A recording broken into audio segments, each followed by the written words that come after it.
On behalf of the group and myself, I'd like to say thank you for the audition.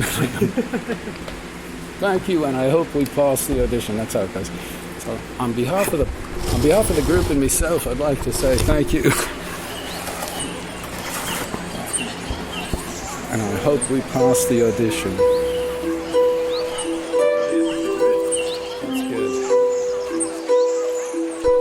Hello and welcome to the next episode of the podcast. This episode was brought to you by the Brothers Grimm, 420 Australia, and our newest sponsors, Organic Gardening Solutions and the Billy Shop. On this episode, we feature MrSoul of the Brothers Grimm. This episode's fairly laid back, and you'll probably hear it. Enjoy. Alrighty, so a big thank you and welcome to MrSoul for coming on the show. Thank you. Very good to be here. So we're just in the Brothers Grimm facility right now in Colorado, and if you can hear any fans, it's just the fans keeping the plants happy behind us. So if you hear any fans, they're fans. We hope you are as well. So the first question I like to ask everyone is, let's go back to the start. The first time you ever smoked weed, what was it like?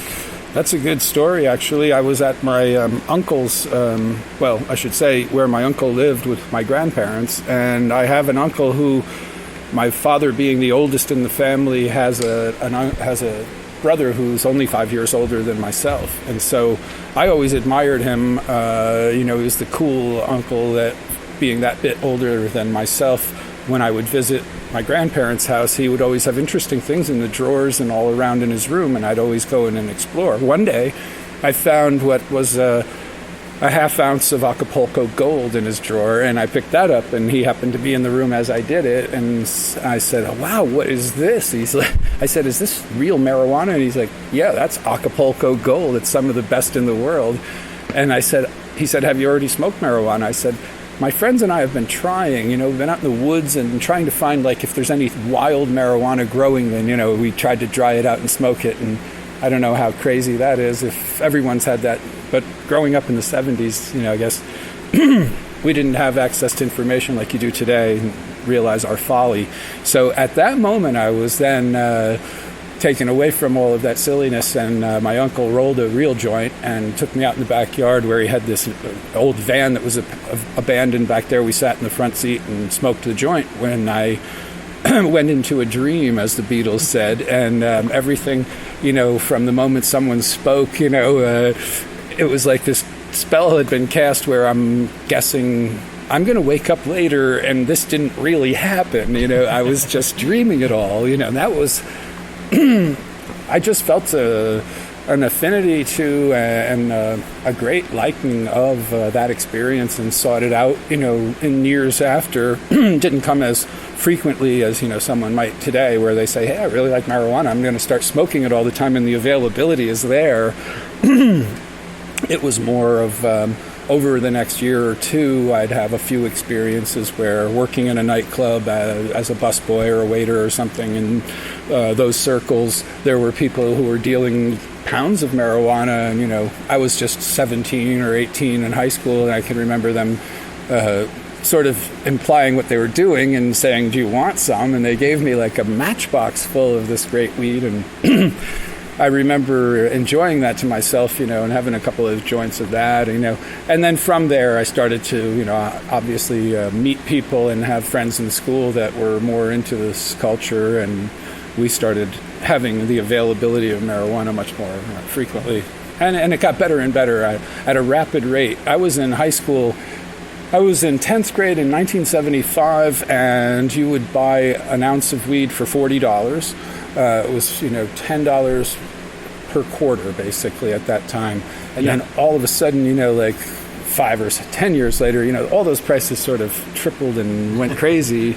And it was like $300 and $400 and $500 for an ounce in the 90s. And now things have calmed back down from there and such. But I know I'm going tangential on you. So, yeah, that was my first experience getting high and experiencing what marijuana was. And I've never had another drug. I liked LSD very much, obviously. I don't know why that's obvious. Sorry, I take that back. But I have commented many times that my photography is influenced by LSD and comic books, so that could be out there. People know that. Yeah, anyway. I definitely think it shows. So those two drugs, if you will, have always been something that I felt were very natural, and my body had an affinity to. I never liked barbiturates and speed and these kinds of drugs. They always felt like an artificial thing, whereas those other, the two that I mentioned, are either natural or a synthetic version of something that is natural, like psilocybin, and so. Yeah, I guess what feels good for my body is what I go for, rather than I don't like to beat myself up with alcohol and drink all night like some people, and not that anything's wrong with that lifestyle if they like it, but it's not for me, because I was a sporty guy. I rode bicycles most of my life and did that sort of thing, motocross, bicycle racing, and I appreciated being able to get on the bike the next morning and not feel like shit, and be able to actually go out there and punish the other guys. It's a big testosterone thing, when you're all out on your bicycles and racing each other to the town line, or who can get to the hill at the top fastest and such. So how long did it take before you transitioned from just enthusiast to home grower? I always felt like, growing it would be so difficult, and I was a child of about 10, and I remember planting some pumpkin seeds and that they didn't come up, and I felt like, growing a plant's very hard, I had that mindset for some reason. But then, so consequently never really tried all through high school, and I didn't even understand the concept of light photo periods and triggering the flowering response in the plant. In fact, when I was in college at the age of about 21, I did discover that, having picked up a book, Marijuana Horticulture by Jorge Cervantes, and I took that, read it, like cover to cover in a day, and I was just fascinated by the whole idea that, so that's how it works. You mean you can keep them from flowering, and you can make them flower just by changing the amount of daylight that they receive? I mean, that was just phenomenal for me to that concept was like so simple and elegant and beautiful all at once, and gave me such power and control over what I could do. My imagination started to go like, wow, that means X, Y, Z. Yeah. And I went from there, and it was a pretty short time. Within a year, I had done some closet grows and outdoor grows near the college. Had lots of questions, started finding that, you could order seeds online, got Super Sativa Seed Club going, and ordered one or two of their packs of seeds. And in those days, you'd just send a letter back and forth if you had questions. There was no email. That was 84 probably to 86, somewhere in that period. And when we first started connecting, and through those mails, the company's owner, a guy named Kees, K-E-E-S, wrote back to me saying, you ask some very interesting questions. You seem to be an intelligent guy. You seem to understand what you're doing, and we need people like yourself over in the United States to help us. Would you be willing to work with us? Not knowing exactly what that meant, it was a little vague. I said, sure, let me know what you have in mind. Here's my phone number. And he called me after he got that letter. Told me what it was is that they would send me bulk quantities of each of the strains of their seeds. My job would be to receive letters from them with the addresses and quantities of each of the seeds that are to be sent to each of those addresses, and I'd be their courier, inside the United States. It's domestic forwarding. Yeah, distribute their seeds to the individuals who had purchased them from them. They paid them, and they're then paying me in envelopes of $100 bills that would come weekly as well with the orders, and they would, pay more for a larger order, for the processing of the larger and a smaller order. You don't need to know all the details, but anyway, that was my job for them for 4 years, basically, while I went through the last year of graduate school, then working probably the first 2 years of my job out of college. Then I met a woman who insisted that I give up all the marijuana stuff. So if we just backtrack a little bit, while you were growing out the SSC stock, What was your favourite of all of the stock you grew out? Because we've heard from Skunk VA, he mentioned that the Beatrix Choice was one of his favourites that doesn't often get a mention. I never grew it. I would probably agree. I always sort of drooled over when I saw the pictures that they posted of it in their brochures and so on. But I never did for any, I don't know what reason. I guess there were other things I wanted to try first and never got around to Beatrix Choice. But that and what's that, Williams Wonder also is one I never grew. But for me, the Durban Thai was the thing that I thought was like, wow, that was the most impressive and most personally pleasing to me. And I crossed it with skunk number one time and then grew it outdoors. Seedlings, not a female that I had picked out of a group that I had already flowered indoors and chosen like I would do today. But at that time I just said, let me put out like 30, 50 seeds in this field that I had chosen that I felt was secure enough and safe enough and hidden enough, but still got a lot of sunlight.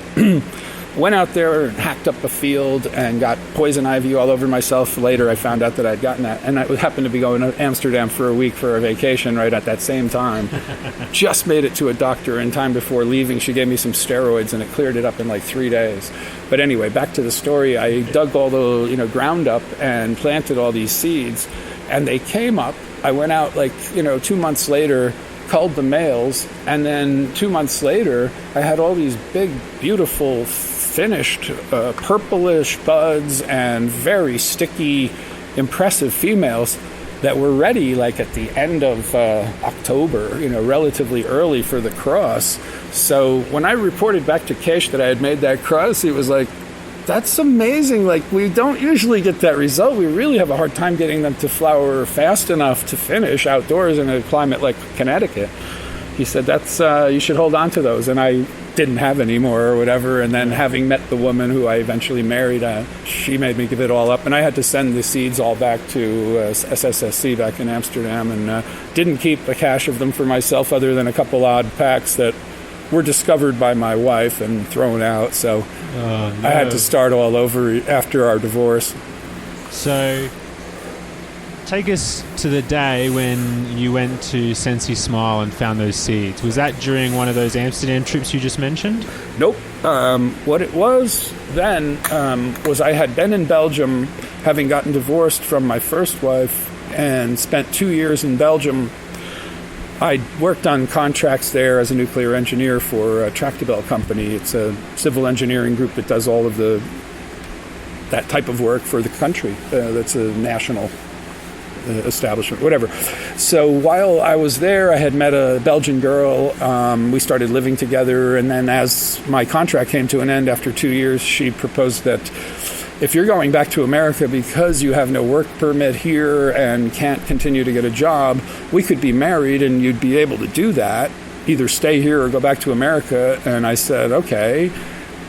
We got married, and I looked for work in Europe. I like Europe. I would like to have stayed, but I did have that conflict of being a divorced dad, and my children were 3 and 6 years old, or something, perhaps even a little bit less, 2 and 5. And that was, pulling at my heartstrings. And so in the end, I didn't find suitable work there.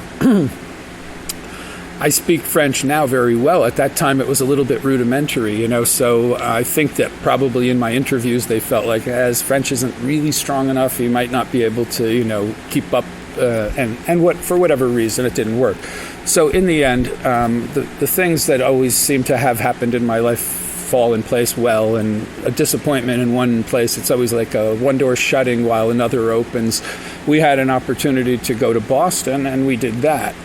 And then before leaving, I knew that when I got there, I would want to be able to grow my own, having gotten used to being able to get on a train and go up to Amsterdam or even just over the border in Breda. I often go there just to save myself the trip of going all the way up to Amsterdam. But point being, I would always have available smoke and of very high quality. I wouldn't necessarily be able to do that moving to Boston. I had no idea what the availability of good weed would be, and my Belgian wife was something of a little bit, reclusive, introverted type, and so it really appealed to her as well that, oh great, you won't have to go out on the street for your weed, and I know you'll be home all the time taking care of your plants and so on. What a great hobby for my husband, and such. So she was a very supportive wife. And after about 2 years living in Boston, I was doing the cannabis cultivation full-time and supporting myself, sending child support back to my ex-wife and everything, all from proceeds that I made in the basement of that home, And it felt great doing that, but at the same time was very stressful in the sense that if it had ever blown up at those at the time, late 90s, you could do 20, 25 years for cultivation in Boston, and my wife would have had a field day, alert the media, my husband is a complete scandal. Look at this man, raising our children and having them every other weekend in this den of inequity, So there was that aspect of it that was stressful. And I think I said to you once before that I was also day trading, as most people were during like 99 and just leading up into 2000. I turned a $5,000 starting point into about $55,000 in a year, and then lost about 25 of it as things started to come down in March of 2000. And then I just decided, don't let any more go and save that. We sold the house right a little bit after 9/11, maybe 3-4 months later. And having done that, we had some cash in our pockets, and I had closed up everything from what I was doing with the Brothers Grimm operation in my basement, and we moved back to Belgium with a fair chunk of money in our pockets. And I thought I'd sit on my hands for a little while and then maybe look for a place in Belgium where I'd have greenhouse facilities, indoor facilities and such, and restart up the company. You may remember Gypsy and Nirvana from, what was that company? London Direct? Seeds Direct UK, I believe it was. Whatever. Anyway, kind of a dodgy character, that's his reputation, and I found it to be a little bit so as well when I met him. We spent a day hanging out, maybe the weekend. We may have seen each other the next day, too. Drove around a little bit, visited some people. Shanti Baba was one of them. Cool. What was that woman's, the woman who does the hash in Amsterdam? Her name, Mila. Yeah, and she made the machine. Yeah, the isolator or whatever. The isolator is her invention. She's touted to be the inventor of that. Anyway, met her. Lovely time there. Where was I? Amsterdam. Yeah, why was I there? Yeah. So I had come back, as I say, from Boston, and I was trying to establish something. That's why I was up there talking to folks like Mila and Gypsy Nirvana, but nothing seemed to click. I never felt comfortable that I'd be able to get the whole thing started again there. And I again went to sitting on my hands mode and enjoyed Belgium and played guitar for 4 hours a day and rode a bicycle 2 hours a day or 4 hours a day or whatever.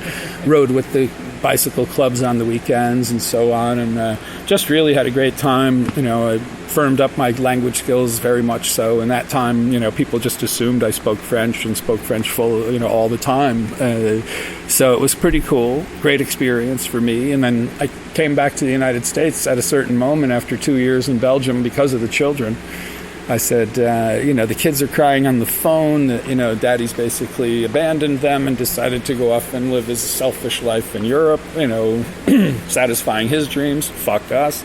And, I just felt, maybe they weren't saying that, obviously, but felt that way, and I just felt very guilty, and I had been in this marriage more as convenience, as, we were in love in a certain sense, but there was also a limitation to that where when push came to shove, we were at a fork in our existence where she couldn't return to America because her parents were older and failing and needed her.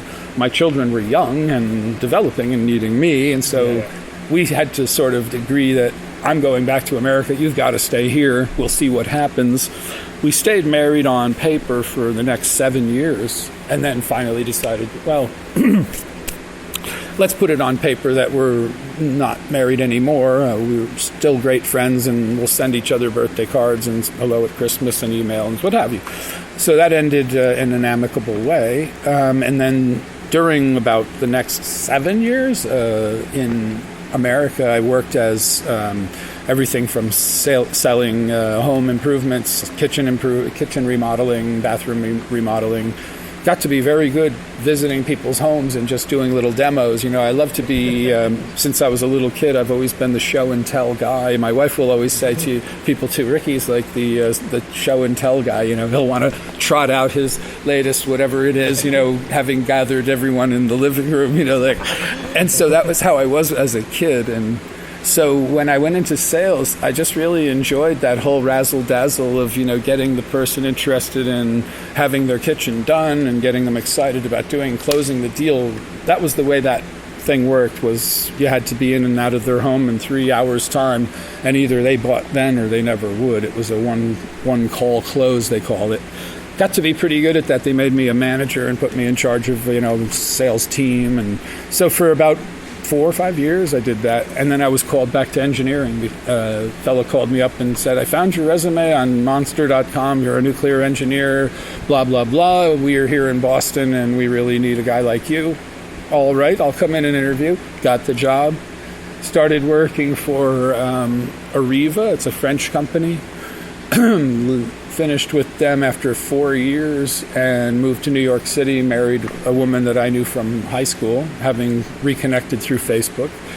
And after 4 years of living in New York City with her, working as eventually professional photographer as a sideline job, I did also work as a nuclear engineer, but in sales for a company called High Torque.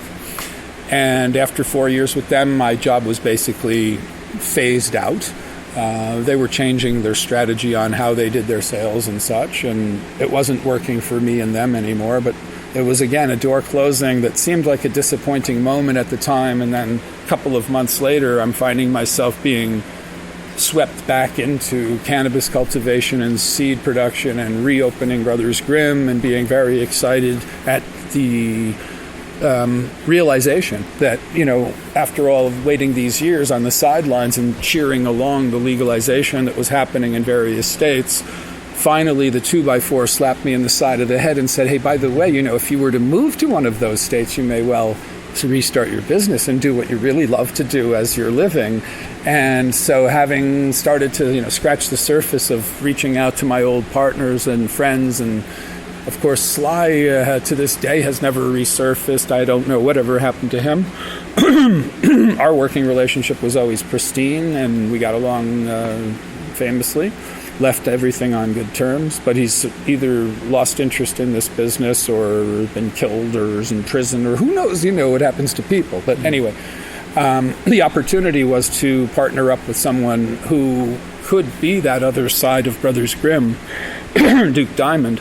And, I was connected to him through Subcool, and I took a chance on coming out and meeting and found that he was beyond my expectations, excellent mate for me to do this business. And we slowly put it together from the very early beginnings of starting seeds that would be used to find the right males to cross to the clones of Genius and Princess that I had recovered from the people who had been holding them.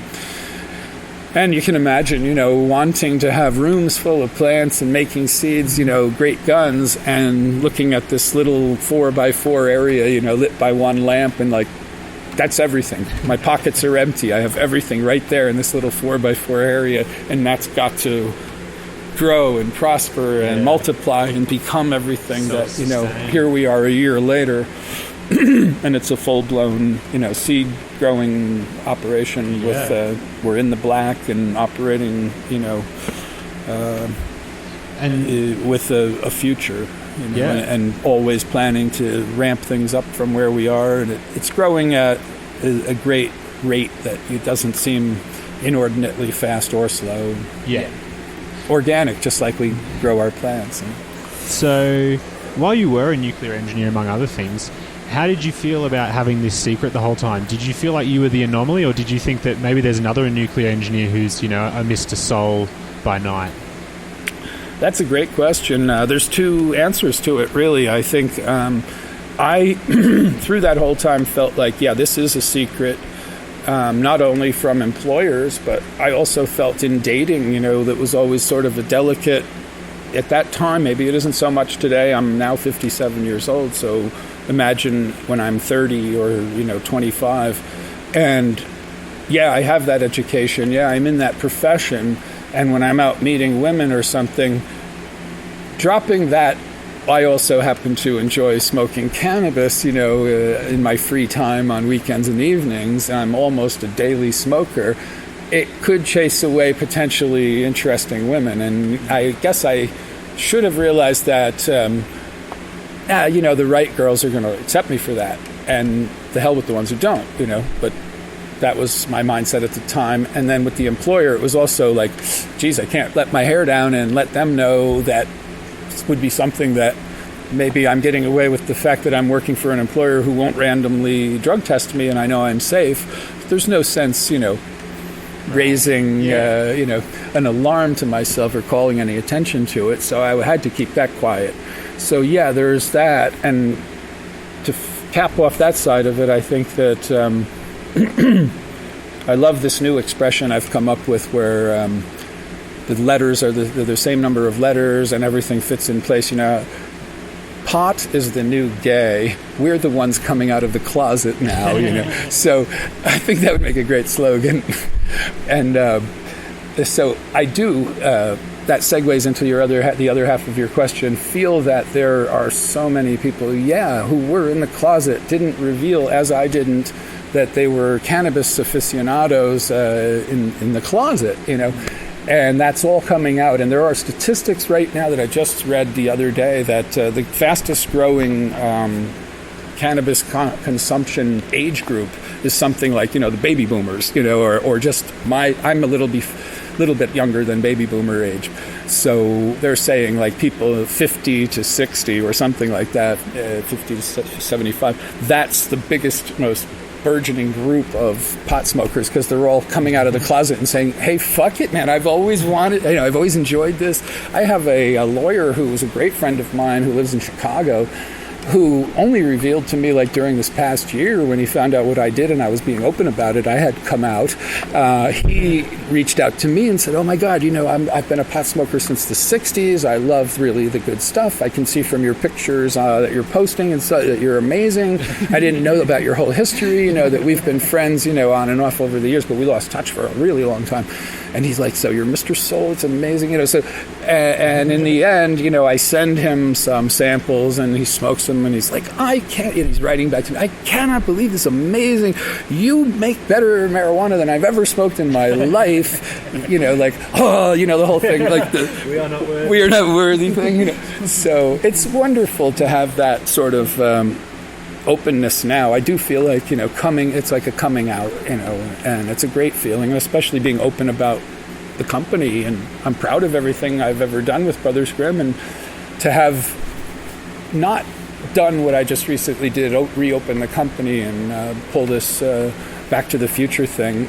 I would have always felt like, you have to understand, we'd go to cocktail parties or be at friends' homes, and the story would be trotted out by my wife or some friend, do you know that, Rick here, he's famous in the cannabis world. He used to be this world famous breeder. He created the strain Cinderella 99, and that's really, but it was making me feel like a has-been. I don't want to hear these stories, and I'm not doing it anymore. It's like, oh yeah, it's like, don't trot that old story out. Come on, it's like, I talk about what I do now. I'm a photographic artist. I'm having exhibitions in New York City. To do that, to forget the pot thing. But then there was this excellent segue between that last job and before I came out here to Colorado, which was that a friend of my wife's, having heard that old story, about me, and was on vacation talking to a fellow who she had met, two couples, on the beach. Hey, let's have dinner, drinks, whatever. Later on, they start talking about their lives. The guy says, I work as the operations manager for Tweed. She says, what's Tweed? Tweed is a company in Canada that is the sole producer of all the medical marijuana that is consumed in the entire country. They are the one official source that the government says is, at least that's what I believe the arrangement is. So he hears through her little story about MrSoul and who I am, and she's friends with my wife, and he says, I'd love to interview the guy. We would probably want to employ him. She says, really? I'll find out if he's okay with you calling him. So she did, and I said, okay. He calls me. We have a conversation. He says, we're going to get you tickets and fly you up here. I flew up. I spent a day touring the facility, talking to the master grower and all of the other, people. Yeah. They have a master grower there, The interview went really well. Everybody liked each other, and I felt like, the guy wants me, and he told me he wanted me for the job. They were considering some other people, a woman included, who had come from an entirely different background. They were looking for an operation, cultivation manager that would be the boss of this fellow, who would be the master grower. And he told me about a month later that, okay, management made a decision to go with somebody who was more immediately available, even if they didn't have the cannabis-specific experience, due to the fact that our lawyers are saying it would take us a lot of time to immigrate you into Canada and blah, blah, blah. We haven't even made you an offer. You may very well say you don't want to move to Canada. I said, yeah, you're doing the right thing. It's cool. I see what's happening here. He said, but we are really interested in another side idea, which would be to license the Brothers Grimm name on products. Like if we were to produce Cinderella 99 and we could say that, it's bona fide and licensed by Brothers Grimm. And I thought, that's brilliant. Sure. Let's talk about that whenever you're comfortable. He let that sit on the back burner way too long. And after 4 months went by, I've been in touch once a month or so. And well, right now we can't. And there are, these and that. I said, okay, look, I'm going to have to let that whole thing go. I wrote him an email and said, look, that's not going to move forward, I feel. And I am going to relocate to Colorado. I'm going to reopen the company, Brothers Grimm. And I will not probably be interested in that right away, but down the road we could talk about it, what have you. But the seed that put in my mind of, this was a possibility. I could return to being MrSoul and running Brothers Grimm again, just based on having been interviewed by them, and the little light bulb went on in my head. And as the one door was closing with the job with High Torque as an engineer there, I saw that, well, I either dig deep and try to continue being a photographer in New York City, and potential's not that great. And photography and photographers are starting to go into a very it's all so ubiquitous, just like music. Pay for $15 albums anymore. You download music for next to nothing. Same thing's happening with images and photography, and so many people are taking so many wonderful pictures with the technology that's available and the information that's available to become a better photographer so much faster. Imagine if you are learning photography now, you're able to immediately see the results of every picture you take. Yeah. That's a huge biofeedback mechanism that was absent in the days of film when I was learning photography in the 80s, and I had to wait until I went to a drugstore and dropped off a roll of film and got it several days later to figure out what I did wrong a week ago. It's akin to, you're a musician. If you had been forced to learn how to play guitar by having earplugs in your ears and recording your lessons while you played by sight, and then later had to listen back to them, but not right away. It was only after you brought the tape down and had it processed and got it back a week later, and then you could figure out what the fuck you were doing. That lack of immediate biofeedback would slow down the learning process and extend it by such a great amount of time. That's what was happening to us as, burgeoning photographers of those days. Yeah. Now I've seen guys where they've had 2 years experience as a photographer, and they're taking professional level amazing pictures because they paid attention and tried to educate themselves with all of the available videos on YouTube and information from other sources that they can just immediately learn how to create a great image and how to master the technology of their own camera and light and everything else. So price of that is all going down. Wow, I went a long way off on a tangent to explain why I didn't decide to stay in New York and stay a photographer. Well, have you ever considered moving your passion over to cannabis photography? Because yeah. I mean, that's happening actually. There was an immediate need for me to be able to take pictures and transmit what we're doing visually on Instagram and other medium, social media. Yeah. And so all the nice photos are coming from you and not Duke. Well, no, don't. He's amazing. Most of his pictures have been done with his cell phone until very recently. And I just think, I showed him, like, here's where the sliders are on Instagram one day, and then I never said another word to him, and immediately he started doing, like, really great pictures and moving the, controls around. But yeah, I would never, it's not a competition, mate. This is how I look at everything in life. Yeah. It's like, we're all colleagues and we're all unique and we're all trying to do our own thing. I don't want to make comparisons. You know who Jack Kerouac is, the writer, right? Yeah. American writer, did On the Road. In his book, Dharma Bums, there's one character who says, comparisons are odious. And it's just like, yeah, that's true. Like, we're all doing our own thing. It's all, everybody's got their own scene. It's not a competition, So again, with the photography, it did parlay right into an immediate, it became an immediate benefit to me to be able to do that. I looked at my Instagram feed today and thought to myself, yeah, it just dawns on me that it's good that I've been able to produce good images of what we're doing and make nice artistic sometimes, and sometimes just very, this is what it is, just so you can see the reality of what it is.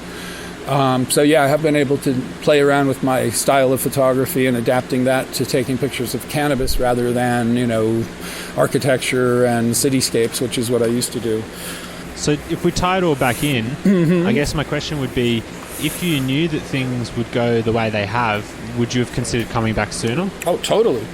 But remember, even 2 years ago, Colorado had just started to have legalization, and I don't know if any other states were quite so accessible in terms of be a good enough place to live, in terms of creature comforts and where I would want to be, and also have the ability to grow with basically, an impunity that I'd never experienced before, and I could feel comfortable doing it openly as we are.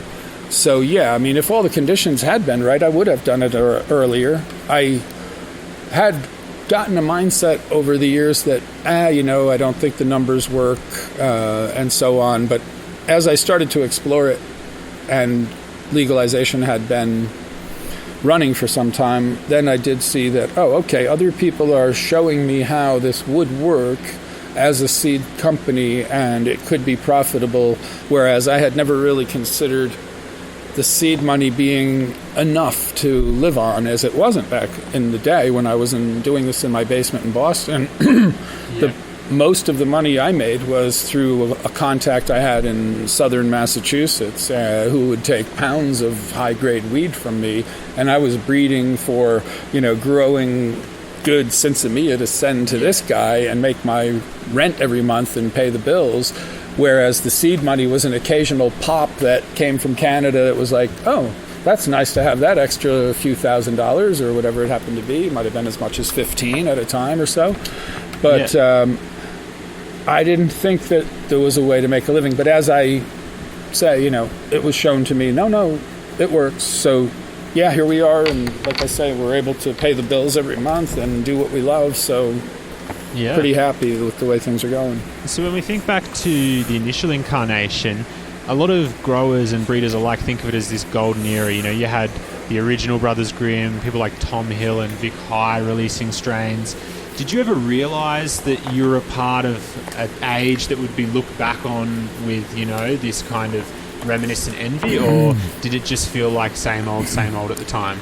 This is, again, with the experience of my age and so on, I've come across things where I can answer that pretty simply, because everybody who's ever gone through this can relate to. There's a quote by, I can't remember exactly who to attribute it to, but he said, one never knows when one is making history.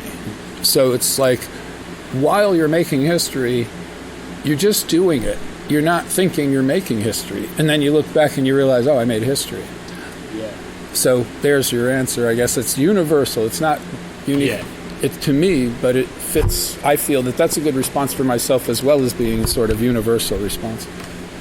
Awesome. So one of the things I always noticed, and also, really kind of praised the original release of Cindy was that when you did the original Cindy, there wasn't really many cubing projects going on. And I always wondered, Where did you get the idea to do a cube? It's even today, not many people think of it as a breeding project. A lot of people are more into F1s. Yeah. How did you find out about what would be regarded as a fairly advanced breeding idea early back then? Nobody I know at that time or had ever heard of, or I don't think anybody has ever claimed to be have been doing a breeding project that involved cubing or was cubing anything at that time. I think I was the first person to actually actively take that idea and run with it.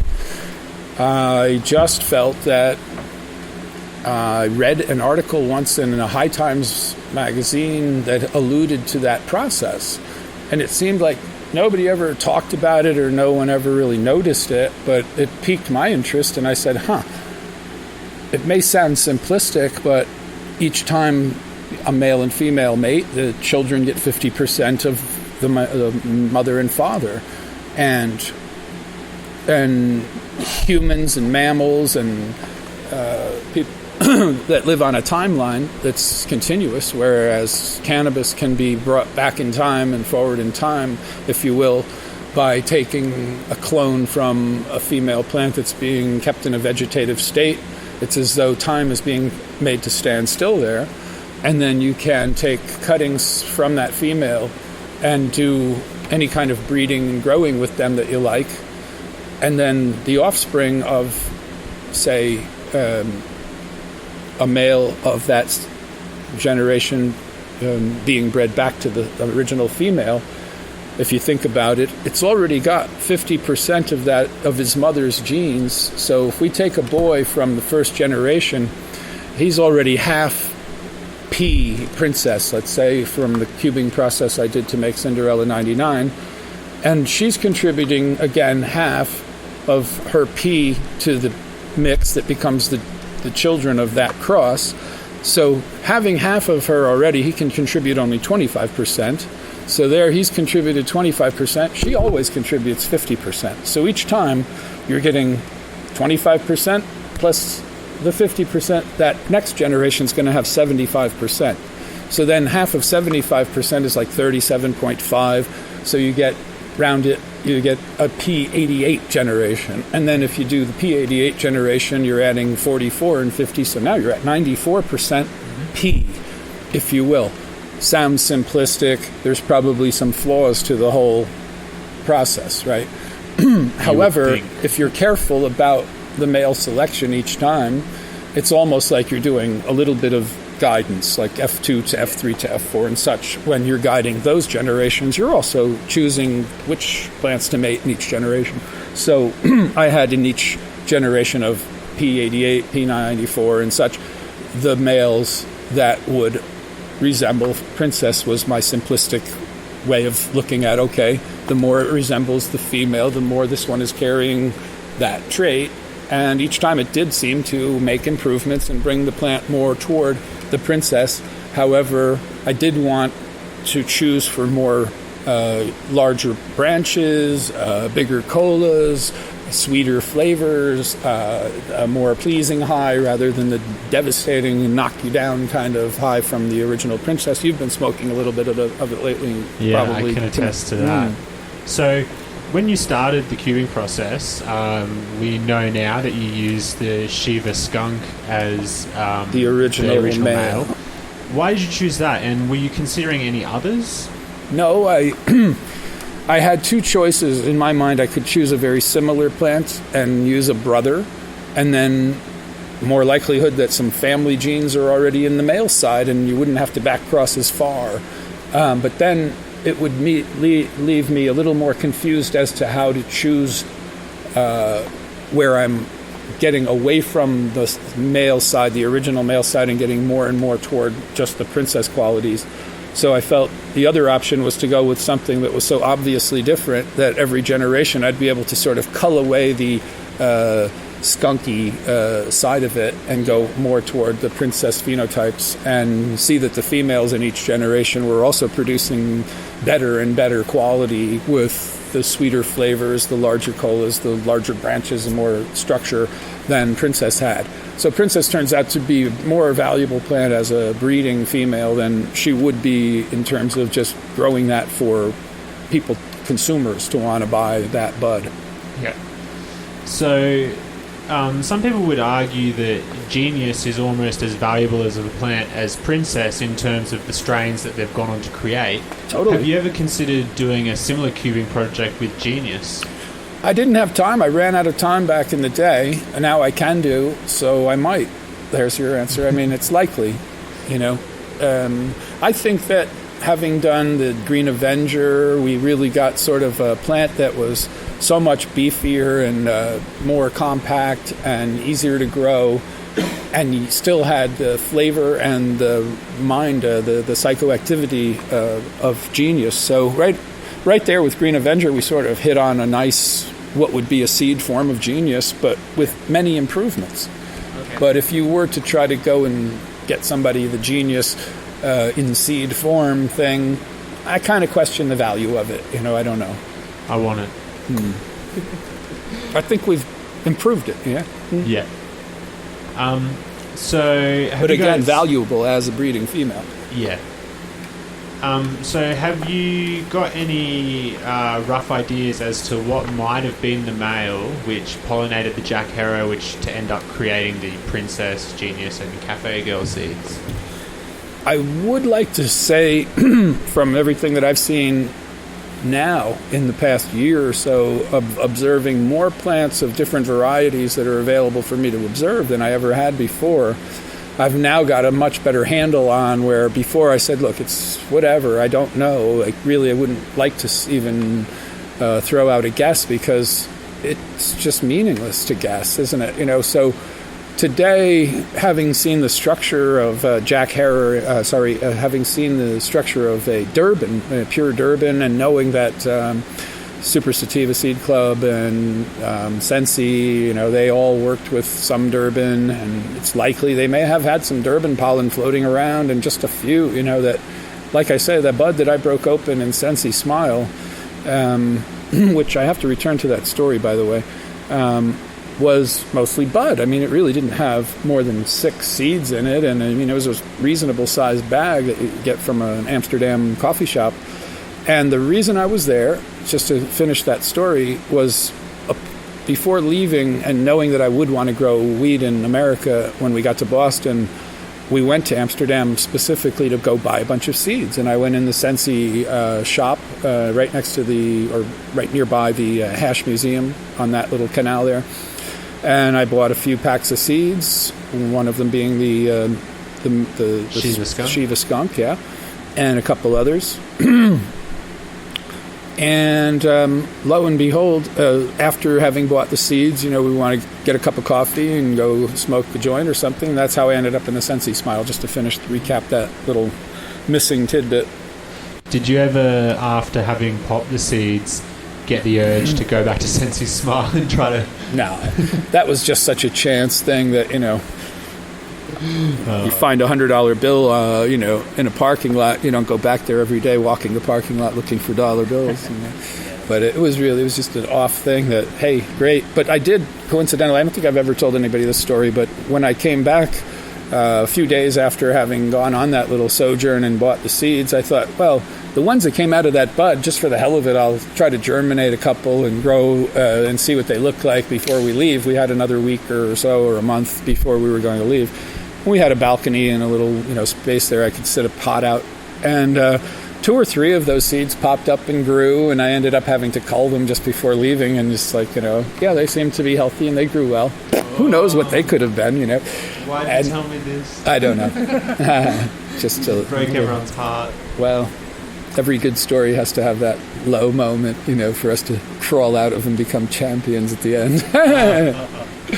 So that wasn't such a low moment at all, because I still did have, you know, 4 to 6 seeds left that I brought to America. And when I ended up germing everything from the packets as well as those freebie seeds that rolled out of my weed in this coffee shop, they turned out to have been the stars, you know, weirdly enough. And, you know, I don't recommend to people, as you know, today to buy seeds that have a lot of variety and, you know, be on pheno hunts. You know, you're causing yourself a lot of unnecessary work. I feel that one should just simply ask a few questions to himself, like, what is it that I would like in terms of what type of plant, if I were to have to write down all the characteristics of what I'd like, might vary from person to person, wouldn't you agree? But there is such a strain out there likely to line up with what someone's wish list would contain.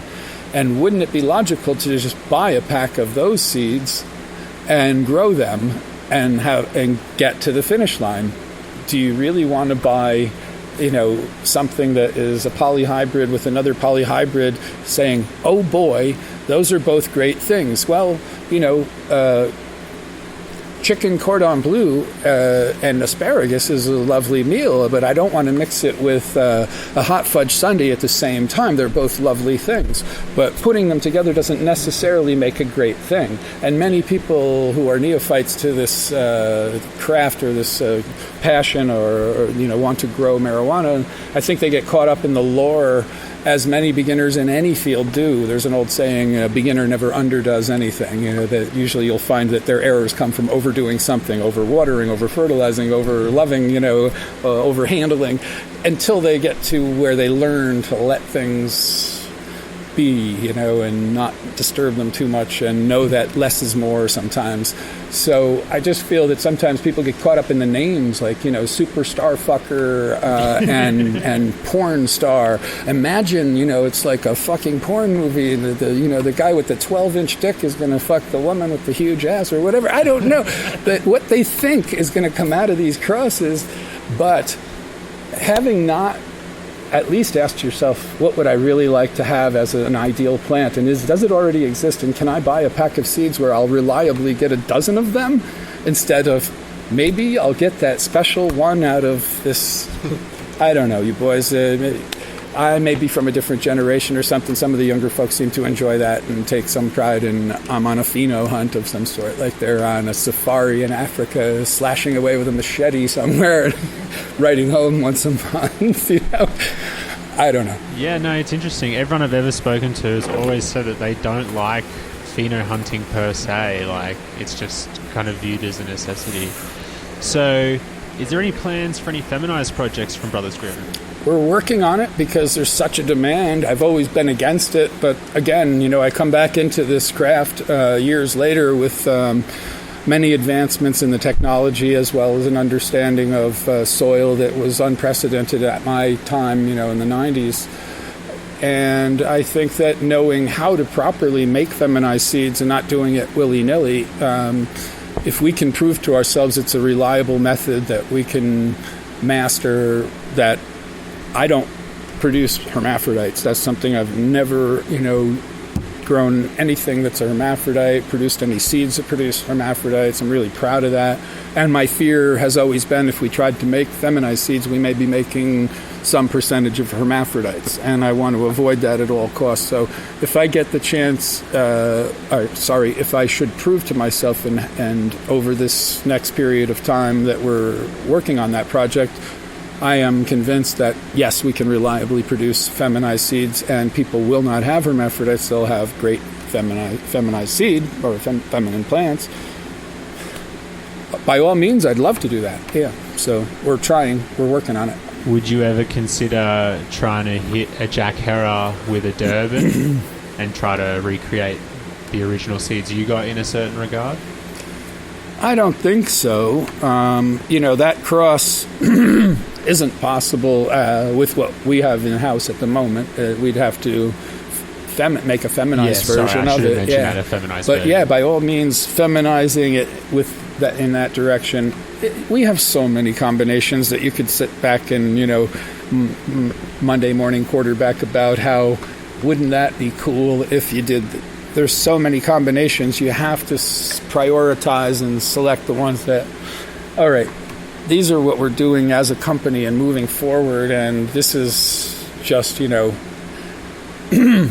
maybe not an interesting thing. Yeah. I don't know. You make those choices. I'm sorry. Yeah, it could very well be a great idea. I just don't know if that's on the horizon anytime soon. No worries. Yeah. So if we look at the average or even the better Jack Herer cut, we notice that it's not really as potent as, say, Genius, as, say, Princess. Do you think that Princess was kind of just a 1 in a million where that potency got really jacked up? Because, if we think about Durban, it's not a strain that's typically known for its potency. So it doesn't appear on paper as though it would jack the potency up of a Jack Herer, and yet it did. Again, whatever it did. Genetics is a lottery. It's a statistics game, and with every strain that exists at the moment, sort of deriving from a few basic starting points and then being morphed from there. When you combine a Jack Herer that probably has at least 3 to 5 different lines that come into it from various origins, and then the Durban, which is just a land race, you're going to get less variation than 2 polyhybrids, but you're still going to have those odd numbers that come up, those odd lottery numbers, because each plant is basically like a lottery number. And if you have this, if you can envision a jug of marbles, that we're going to put in a hopper and spin them, and, you can only take out 6 at a time, and that's your plant. And you have only 2 different colors in that hopper, there aren't going to be a lot of variations among the plants, and they're going to be pretty predictable. But when you have 18 different colored marbles in there, and you're taking out 6 at a time, you may very well have 6 of one color. You may have, one is each of the 6 a different color, and another one that has 6 where each of them is a different color, but not the same colors as its neighbor.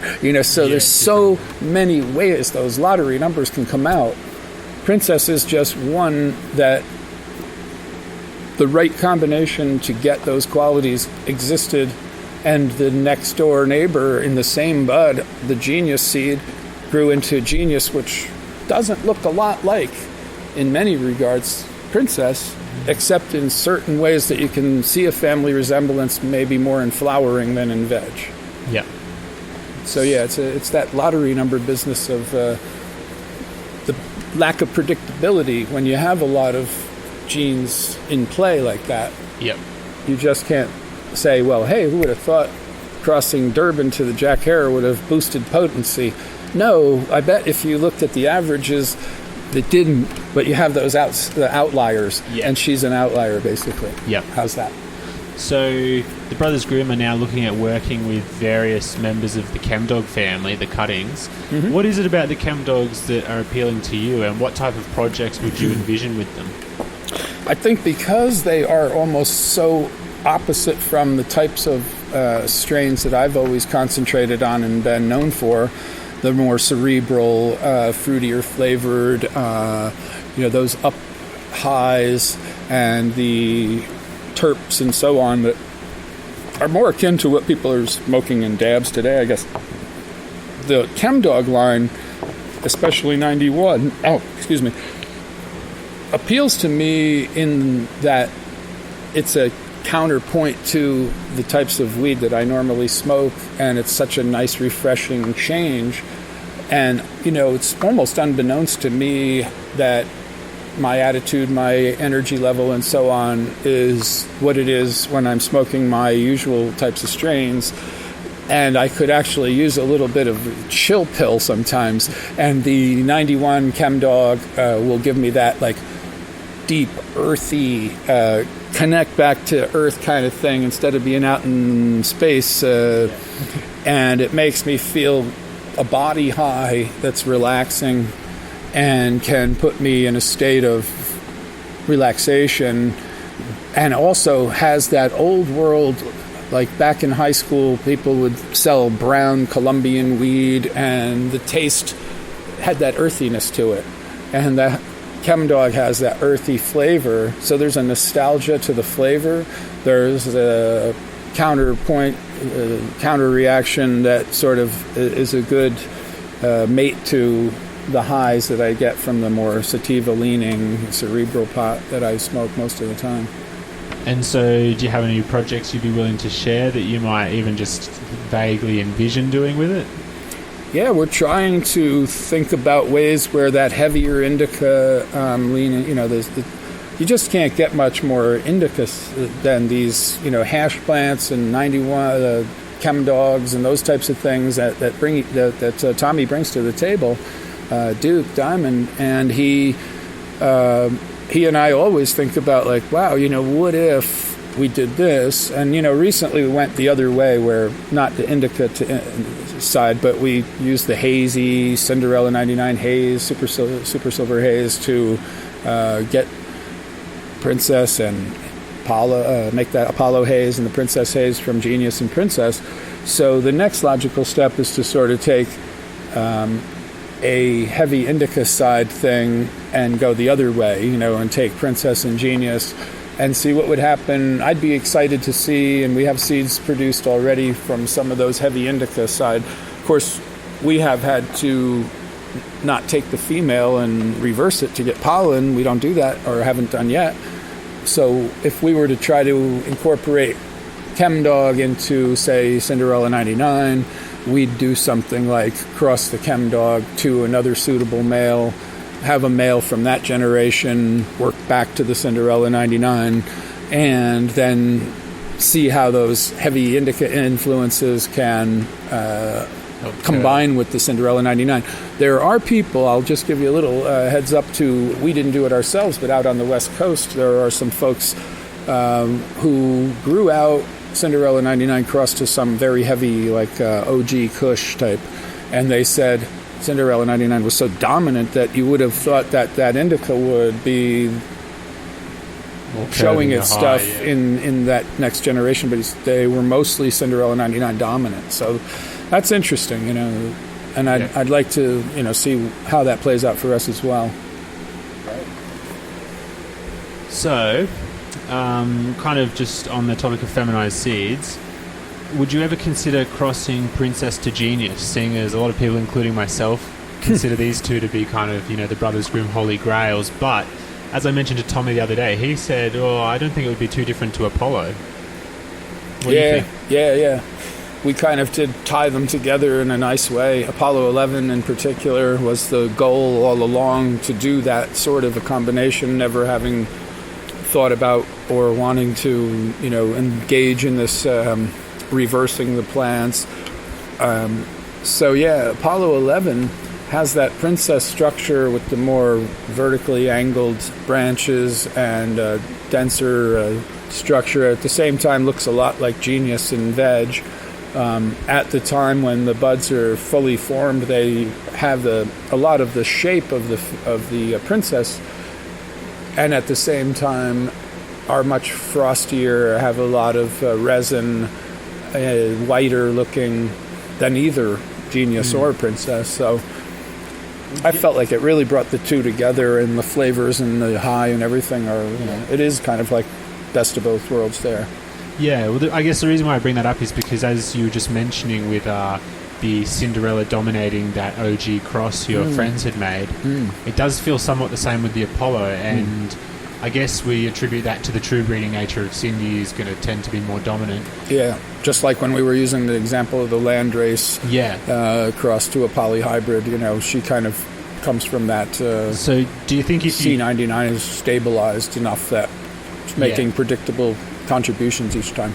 So do you think if you did do a feminized of Princess and Genius, it would come out more different to Apollo, seeing as there isn't that dominating nature, like Princess isn't as dominating as Cindy necessarily? It's likely that you'd be seeing more variety. Interesting. So you referenced earlier on that the Brothers Grimm do everything organically. What's your thoughts behind this? Is it just simply a preferred grow style, or do you really think it's truly superior? I am really a pragmatic guy. I wouldn't be doing this for any other reason than I find it to be giving me the best results with the least effort. And, there's, going back to earlier conversation, we mentioned, beginners getting kind of carried away, and always making mistakes on the high side of overdoing things. Well, there's also what I call the gee whiz factor. And when you first come into learning about cannabis cultivation, you kind of go, gee whiz, that's cool, about a lot of things that are beyond your present skills and abilities and may not actually be the better way of doing things anyway. But I know that setting up an automated room with all hydroponics and CO2 and lights that, are on crazy cycles that you read about somewhere. And, these are the kinds of things that the early guys jump into sometimes. And what was the question? Cheers, I gotta go back now. So they get carried away, and I did too, I guess, in the beginning, and wanted to do hydroponics, and I have dabbled in that and did it even during the time when I was doing Brothers Grimm in Boston. I had sort of pebble bed draining tables with rock wool cubes lying on top of them, and then you had to stabilize the top of the plants with screening or stakes, or however you could manage to do it. I was stretching strings across the room and making kind of a grid to let them stand inside of it. So to cap off and answer the question fully, it's just a fact that I find super easy, seems so natural. Maybe there's no gee whiz factor to it, but I get my hands right in the soil and I mix it up. You can ask Tommy. He says I'm the best soil mixer he's ever seen in his life. But every grain of soil is like evenly mixed and evenly moist, in that Feel pot. Life in your and I'm touching that with my bare hands and getting that soil ready. And when I transplant something into that pot, it's just takes off like a jet plane or something, and I love that every time. I never tire of seeing. I think transplanting is one of my favorite things to do. I love taking them from the smaller pot and putting them in that big final pot and watching how. There's a room behind you right there where I was remarking to myself only 15 minutes ago how this room they really just jump right up out of the soil in a very short time, and they're just growing like mad. So I love that process, and working with the soil, moving a few pots around, mixing soil, doesn't bother me in the least. I enjoy it, and I feel like we get great yields and great productivity. It doesn't slow us down at all. Yes, there's some bother to going around hand feeding soil plants with a wand of whatever food we're giving them that day, which is all dragonfly earth medicine mixed into water and pH balanced and such. Coconut water and all that stuff. Yeah, we have mixed our own soil, and we're also feeding with those types of products. And to me, it just seems really simple. You can do a lot of by feel. I'm a kind of a by feel person, I guess.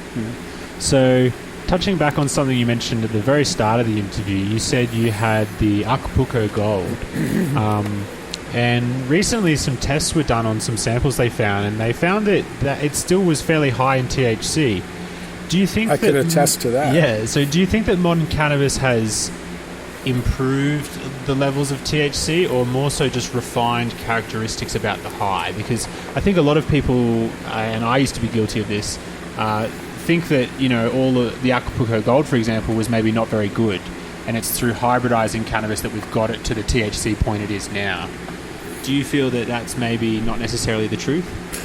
I think in those days, in the 60s and 70s, those fields were grown not by people who were really consciously cultivating them the way we are now, and that there were standout plants, and you got certain batches in those days from your local dealer, and he had gotten a pound that happened to be better than usual or something, and so you got some outstanding ones, and you probably got some mediocre ones. But that's it's just the variation, I think, in that. But certainly there had to have been very high THC content and very potent plants coming from that region during that time, and people having stood on that shoulder and bred from there could absolutely improve it. And I feel that maybe the advantages one has today are that you have this variety available to you very easily, and there's been a lot of experimentation, and people have created information and written and spoken on all these subjects, so that today, with the instant information of the internet, you're well informed about what the different types of marijuana might do, and which ones you might like, and how to get them, and which ones taste the way you want them to taste, and many more refined menu, I guess you could say. You can build your own what you like to smoke based on the information that's out there and a little bit of sampling. But in those days, it was like whatever was around that week, or happened to be circulating through your neighborhood or your school, that's what you got. And it's kind of hard to compare the apples to oranges. You know, Yeah. you just look back on it, and there's a nostalgia too that every human being, I think, suffers from.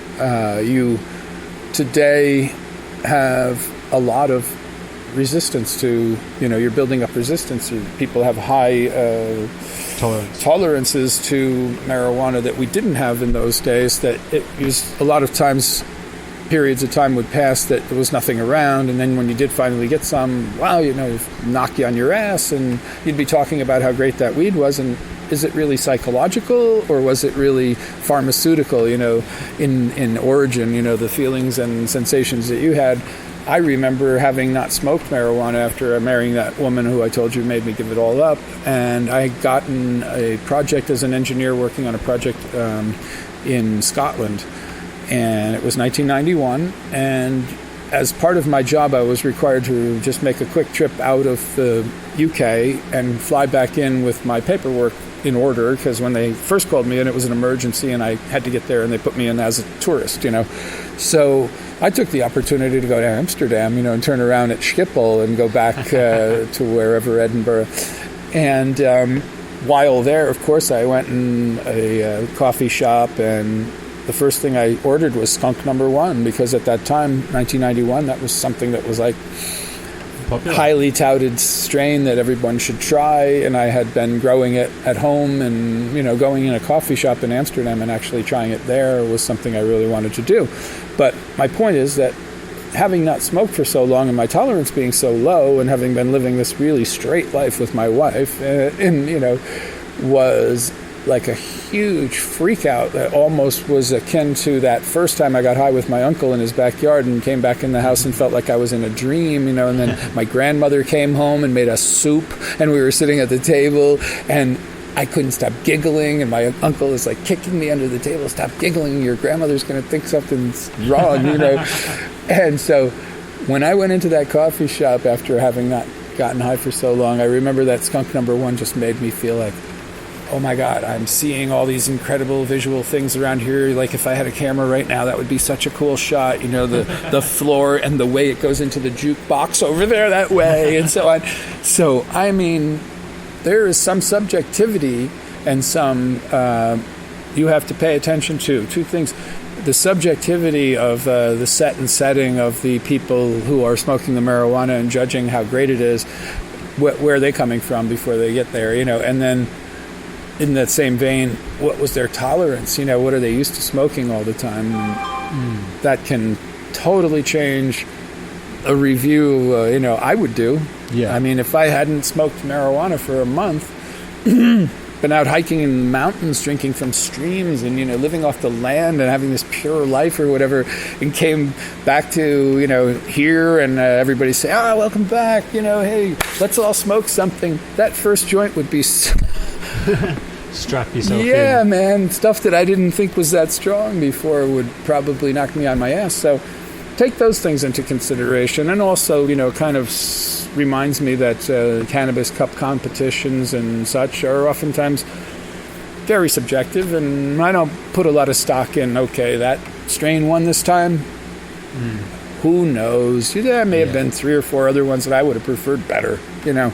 Yeah. So if we kind of keep on that topic of tolerance, there's a bit of a kind of a trend in the breeding community to quote unquote breed for concentrates, you know, breeding for terpenes that will translate to concentrates, all of this type of general ideas. Is Brothers Grimm getting aboard that hype train or no? I would like to say that we have something already that maybe it isn't even recognized or appreciated, or people aren't aware of it, that Cinderella 99 itself, it just completely dumps huge amounts of resin off of the buds. And if I understand well how that whole process works with extracts, the more the resin, you know, that comes off the bud, the more, what do they call, yield of concentrate that particular strain would be rated at, say, you know. I think that if someone did a good grow of Cinderella 99 and then were to process it and do extraction, they may find that it's hitting numbers for yield that are unprecedented. I just don't think anybody's tried yet. We released the seeds in April. Enough time's passed that somebody should have done, but maybe nobody has, or anybody hasn't stuck their head up out of the rabbit hole and told anybody about it. Yeah. But I would like to say, if there are people who want to buy seeds and grow a plant that will give you a high yield of high quality, you couldn't go wrong buying the Cinderella 99 and just saying, this will give an amazing terpene profile. It's going to give an amazing yield of resin, and it's going to have a psychoactivity that, is world famous for, really being enjoyable and the kind of thing that, like the ladies, for some reason, I have many times women come up to me, Cinderella 99 is my favorite strain. I just love that. It tastes so good, makes me feel so good, and so on. A little bit of an aphrodisiac. Yeah, exactly. And it's funny you say that, because I was just about to segue into Foria is this spray for, it's a sexual lubricant, actually, with cannabis infused in it. And one of my girlfriends told me that she read somewhere that Cinderella 99 is used in that formula because of the aphrodisiac qualities that they found in testing other strains and it. Yeah. So I did not see that with my own eyes, but I'd like to believe it's true. Yeah, I remember I was talking to Duke the other day, and in regards to the hash making stuff, and he said that Cindy is like the never-ending gobstopper. It just keeps giving you more resin the more you handle it. It's crazy. So, you guys are looking to re-release the Killer Queen / you have. Yeah, it's out now. Yeah, so it's out there. Go get it. Can we expect any other little special reduxes from some of these old school popular strains to make it out there? Let me think about something we were probably kicking around recently.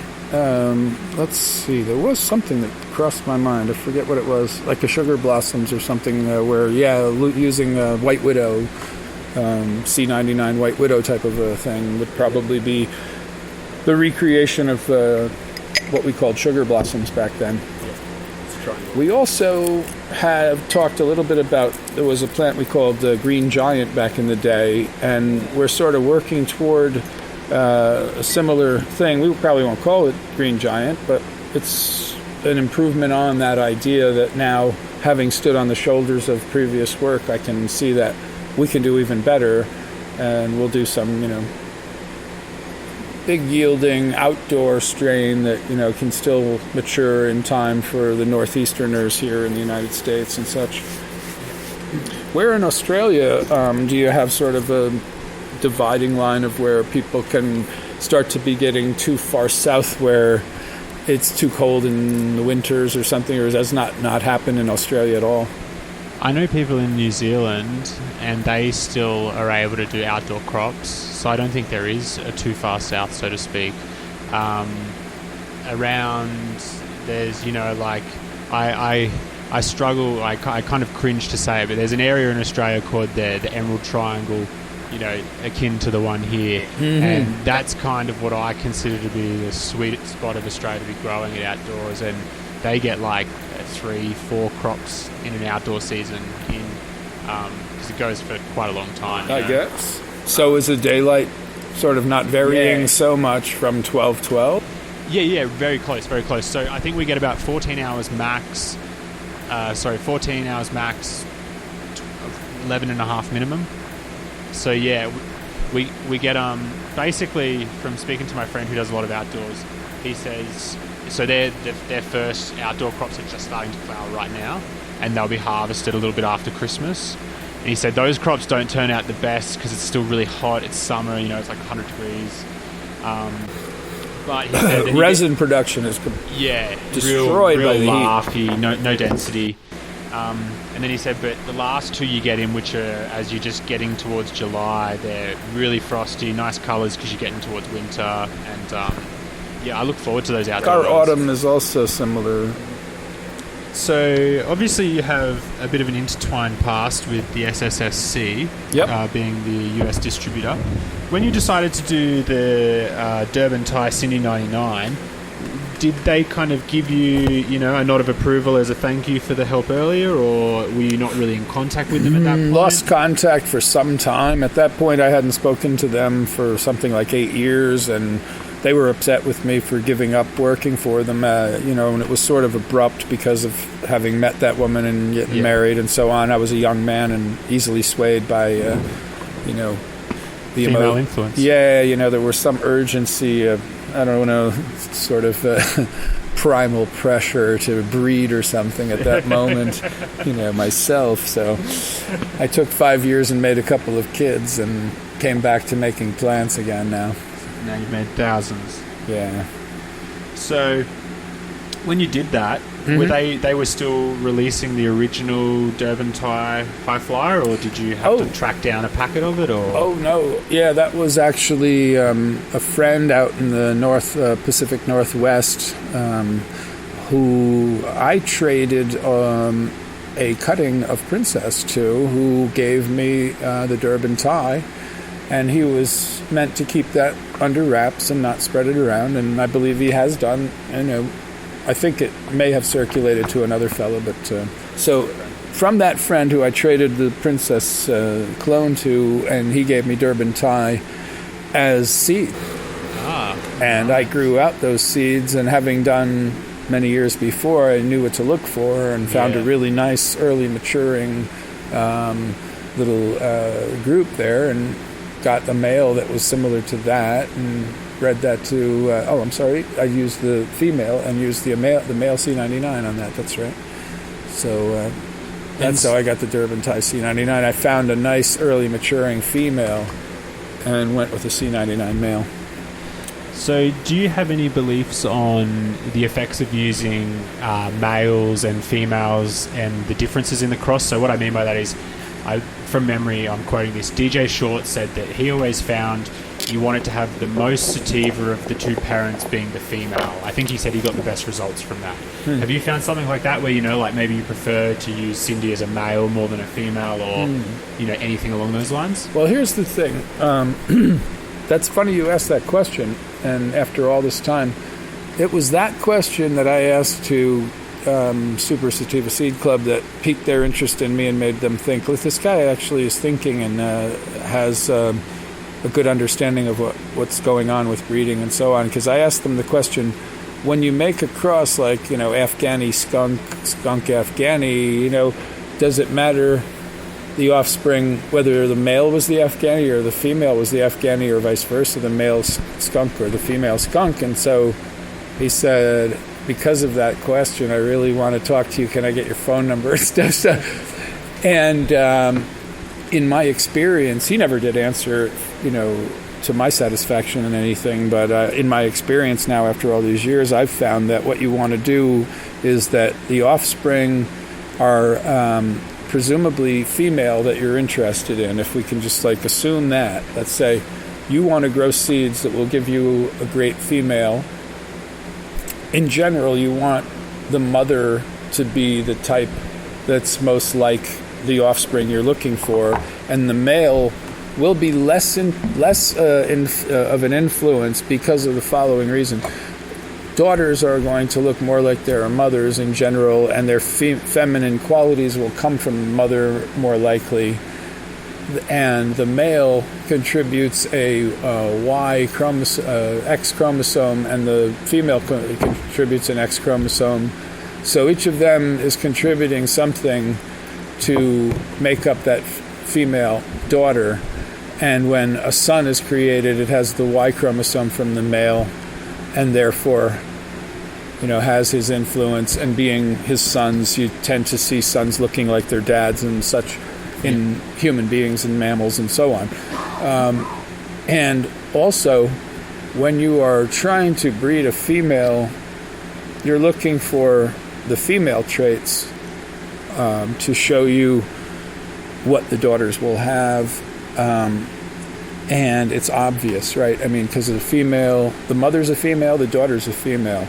The traits, those female traits that you want the daughters to have, are going to be expressed in the female, hopefully. And if you're hoping to get some of the female traits from the male side, It's going to be a subtler influence. But, what will end up happening... You have... Yeah, are you right? Yeah. I'm just trying to coffee. Yeah. So where was I? If you cross right. Also, how does one pick in the phenotype of a male and judge what female traits he'll be able to contribute when he has no feminine traits to exhibit? Now, one of the examples I use is imagine you wanted to breed humans, you wanted to have large-breasted women, okay? Yep. And it'd be obvious that, you would want to start with, take a woman who's large-breasted, she'll probably have large-breasted daughters. Yeah. Now, if you make that link to potency in marijuana and you say, all right, well, we're going to want a female that has high potency, right? And potency comes from high resin production and the female parts of the marijuana plant. So it's very obvious to be able to pick a female that has the drug quality that you want. But in the male, he doesn't have any female parts to judge that from. Yeah. So, what do? Guys in the old days would do the following. They would try to smoke the male's leaves and flowers and try to find out which males had the highest potency and figure that would be the one that will give the female more potency and bring that into the cross. Well, if you think about it, that's analogous to, in our little example of trying to breed for large-breasted women, finding men with large breasts to breed with your large-breasted woman. That doesn't make sense, does it? Yeah. Because you're looking for a feminine trait in a male. Yeah. That's not necessarily going to happen that the man whose breasts are the largest are going to be a trait that he transmits to his daughters. He might more likely have large-breasted sons, So that's the fucked up thing about doing it that way. So what I found was that I would grow out a generation of plants and I'd have the females and males growing through their vegetative states together, and I'd group the ones that were similar in their structure, given all of the neutral gender traits, stuff that's not specific to a male or a female. Thickness of the stalk, density of internodes, thinness or longness of the leaves and such, and group them together, and whichever ones turned out to be females and males from each group, I'd say, okay, the males from that group that had all of those vegetative properties that were similar to the females in that group, be it, tall, short, whatever, I have found that they are the ones that will then transmit the type of female characteristics from the sisters to the next generation. And if you do a little bit of reverse engineering and sort of time traveling, you can go back to our experiment with humans and say, okay, how do we know a man who has already proven himself to create daughters who have large breasts? That would be one way of finding a man who is a good match for your large-breasted woman, right? Because the proof's in the pudding. It's not in his breasts that he exhibits on himself. The real test of a breeding stud of a guy who can make daughters who have large breasts is a guy who makes daughters with large breasts. You've proven it. He's done it a few times, right? So you know how you find guys like that? Find large-breasted women and get their dad. Yeah. So you go back to the father of that large-breasted woman. Yeah. That guy already has been shown to make a large-breasted daughter. He's a good probability. So you can do that. If anyone is ever smart enough to, hold the male back and see what happens in future generations, say, oh, fuck, that male would have been really, valuable, but we culled him because, we already pollinated something with it once, or, sometimes people do that. But we tend to hold on to our males for a while and prove them out before we would ever... So with this in mind, does that school of thought almost lean itself to make you want to use Cindy more as the male? Because if you there are strains you could look at, for example, and straight away say, oh, well, Cindy was the dad. Space Queen's a great one. Well, you're talking feminized now.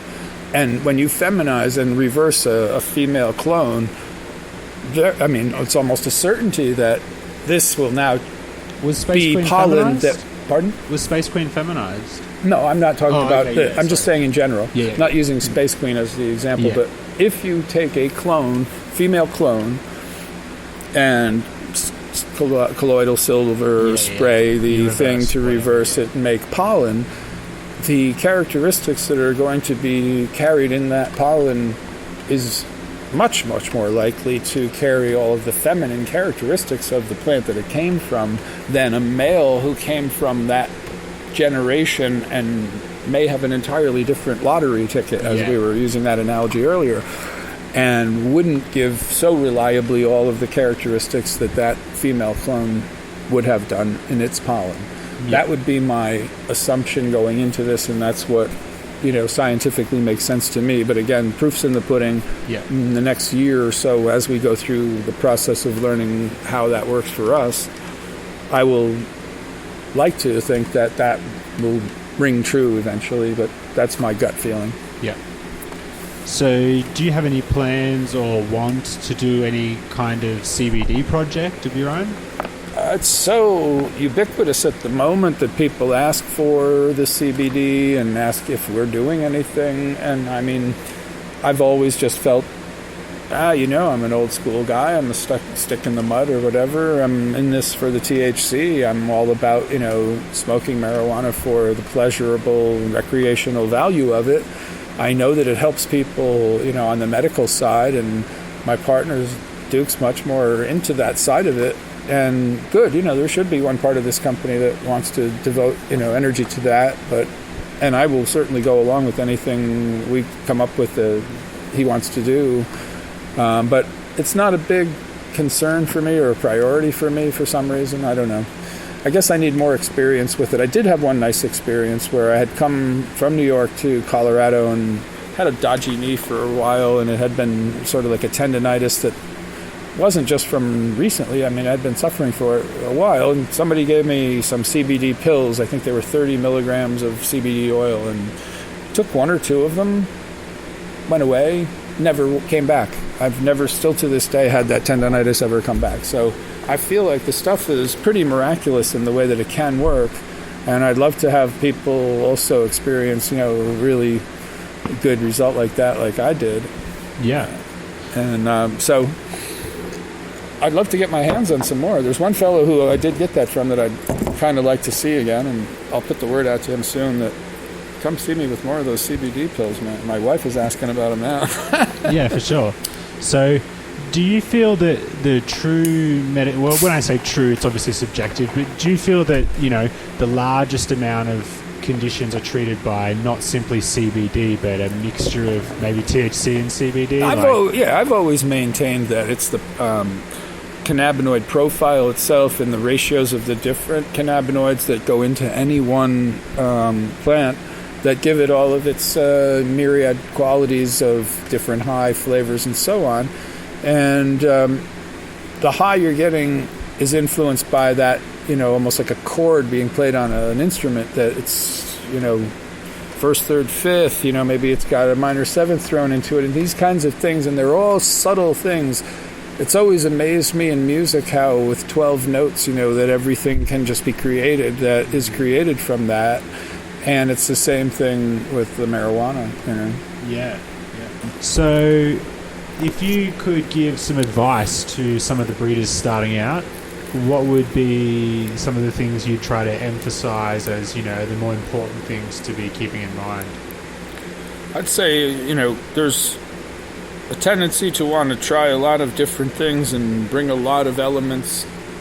And there's the old adage, too many cooks spoil the soup, or, adding too many ingredients is, keep it simple. The KISS method of, know what you're working with, and realize that you don't really necessarily need to have any wild swings in variation of what you're breeding to start moving your phenotypes toward the phenotype that you really want. I've gotten such a good lot of variation from such similar plants that,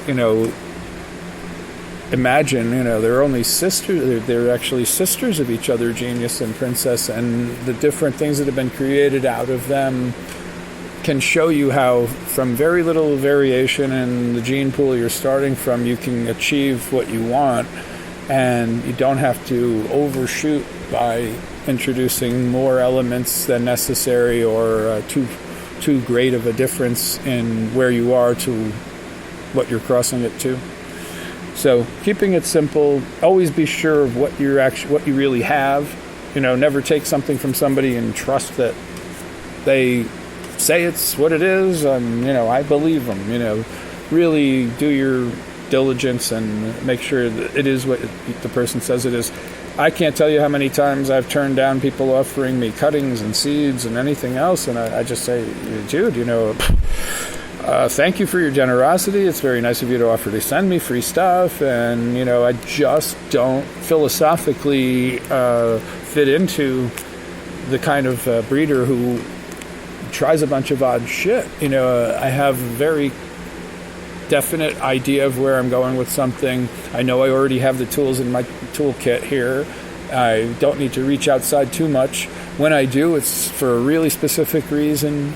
It's something that I think okay, that really makes sense, and I really know that this is what it's supposed to be, and I'll take it from there. And I would advocate that people be a little bit more choosy, I guess, and ask yourself when you do buy seeds, and to have a starting point, what am I really looking for? What characteristics do I desire in the plants that I want to grow? Is there anything that already exists that does all that and matches up to my wish list? Why don't I try buying some of those seeds? And if they aren't exactly what I want, isn't that a great place to start your breeding project with something that was touted to be what I really want, and it wasn't quite what I wanted, but if I were to breed it a couple of generations, do some back crossing maybe, I might have something here. But choose a good starting point. I don't know. So does that make sense? Yeah. So with that same kind of thought in mind, how do you feel about breeders using your work? And more specifically, I'll give you a few examples. How do you feel about a breeder using one of your strains in an F1? How do you feel about a breeder selling, say, not Cindy, because you'll understand why, but maybe say the Apollo in just, say, the pure F4 form? And how do you feel about someone selling a cross that maybe they've made with an F1 Cindy, but then taken to the F4 as opposed to just a pure Apollo taken to the F4? I feel that it's always a compliment whenever anybody uses Brothers Grimm seed stock and creates something from it. If they've taken Apollo 13 to F4 and it's done intelligently, it's another thing that I think that newbies don't understand is that they think maybe a bigger number means better, like a 4-star general has a higher rank than a 3-star general, and a F4 is better than an F3. Well, that may be only if the steps along the way from F1 to F2 to F2 to F3 and so on were done intelligently and correctly, then you are improving in each generation. But just don't go by the number. As long as people understand what that all means, and I know that the general public probably doesn't, to a large degree, understand the terminology and what they're really buying and so on. So you won't be able to reach everybody, but you're asking for advice to people who are in the know and would know better and so on. And my advice is, I know I had a good point going there. Don't let me lose it. What was the question again? Oh, how I feel about them using my stuff. So it's a compliment that they do that. The people who are the buyers are probably not savvy enough to really, in any great numbers, differentiate, what's going on there. But I believe that it'll all sort of settle to a common denominator where everyone, no matter who you are, whether you're buying soap or electronics or whatever it is, you don't buy the knockoff, you buy the real thing. If you know it exists and it's available and there's no real price difference to consider, you go with the name brand, and the originator of Cinderella 99 is Brothers Grimm. So if someone were doing a knockoff Cinderella 99, two things come to mind about that. For the present, I think of it as, well, the guy who's doing that is probably at this point going to want to just either sell out all of his stock or realize that it's sort of worthless because only somebody who's not in the know and doesn't realize that they could get the real thing would even want to buy that. So should probably have a fire sale and just get rid of as much of it as he can as freebies for buying, here's a promotional pack of our knockoff C99 that is free with anything we sell, and get rid of it because it's like stock that has suddenly dropped to zero value that you're holding on to. You might as well get rid of it, right? So there's the present. That's the present situation. But the past that led up to the present, if you think about it, none of these guys ever played with Cinderella 99, made crosses with it and Apollos, and the names weren't bandied about for this last dozen years. And I come back into the business, where would I be? I'd be sitting here trying to remind everybody who the hell I was, what my strains were, They actually kept the buzz alive, and I'm complimented by the fact that they were so, driven to continue in our absence the work, if you will. I've only tried a couple of people's knockoffs, and obviously something went awry somewhere. They got something from somebody who claimed that it was C99, it wasn't, or something, because the plants that I've seen that were grown from the seeds that I've been given by the knockoff companies just don't come out looking like Cinderella 99 or anything. Not really even close. So the story. Yeah, and that happens. It's like the story that is told at one end of the classroom gets to the other end of the classroom, and it's totally different from where it started. And you can imagine in the 14 years that it took to go from shutting down in 2002 and coming back up in 2016 now, that story has gone all around and upside down, and who knows what's what anymore.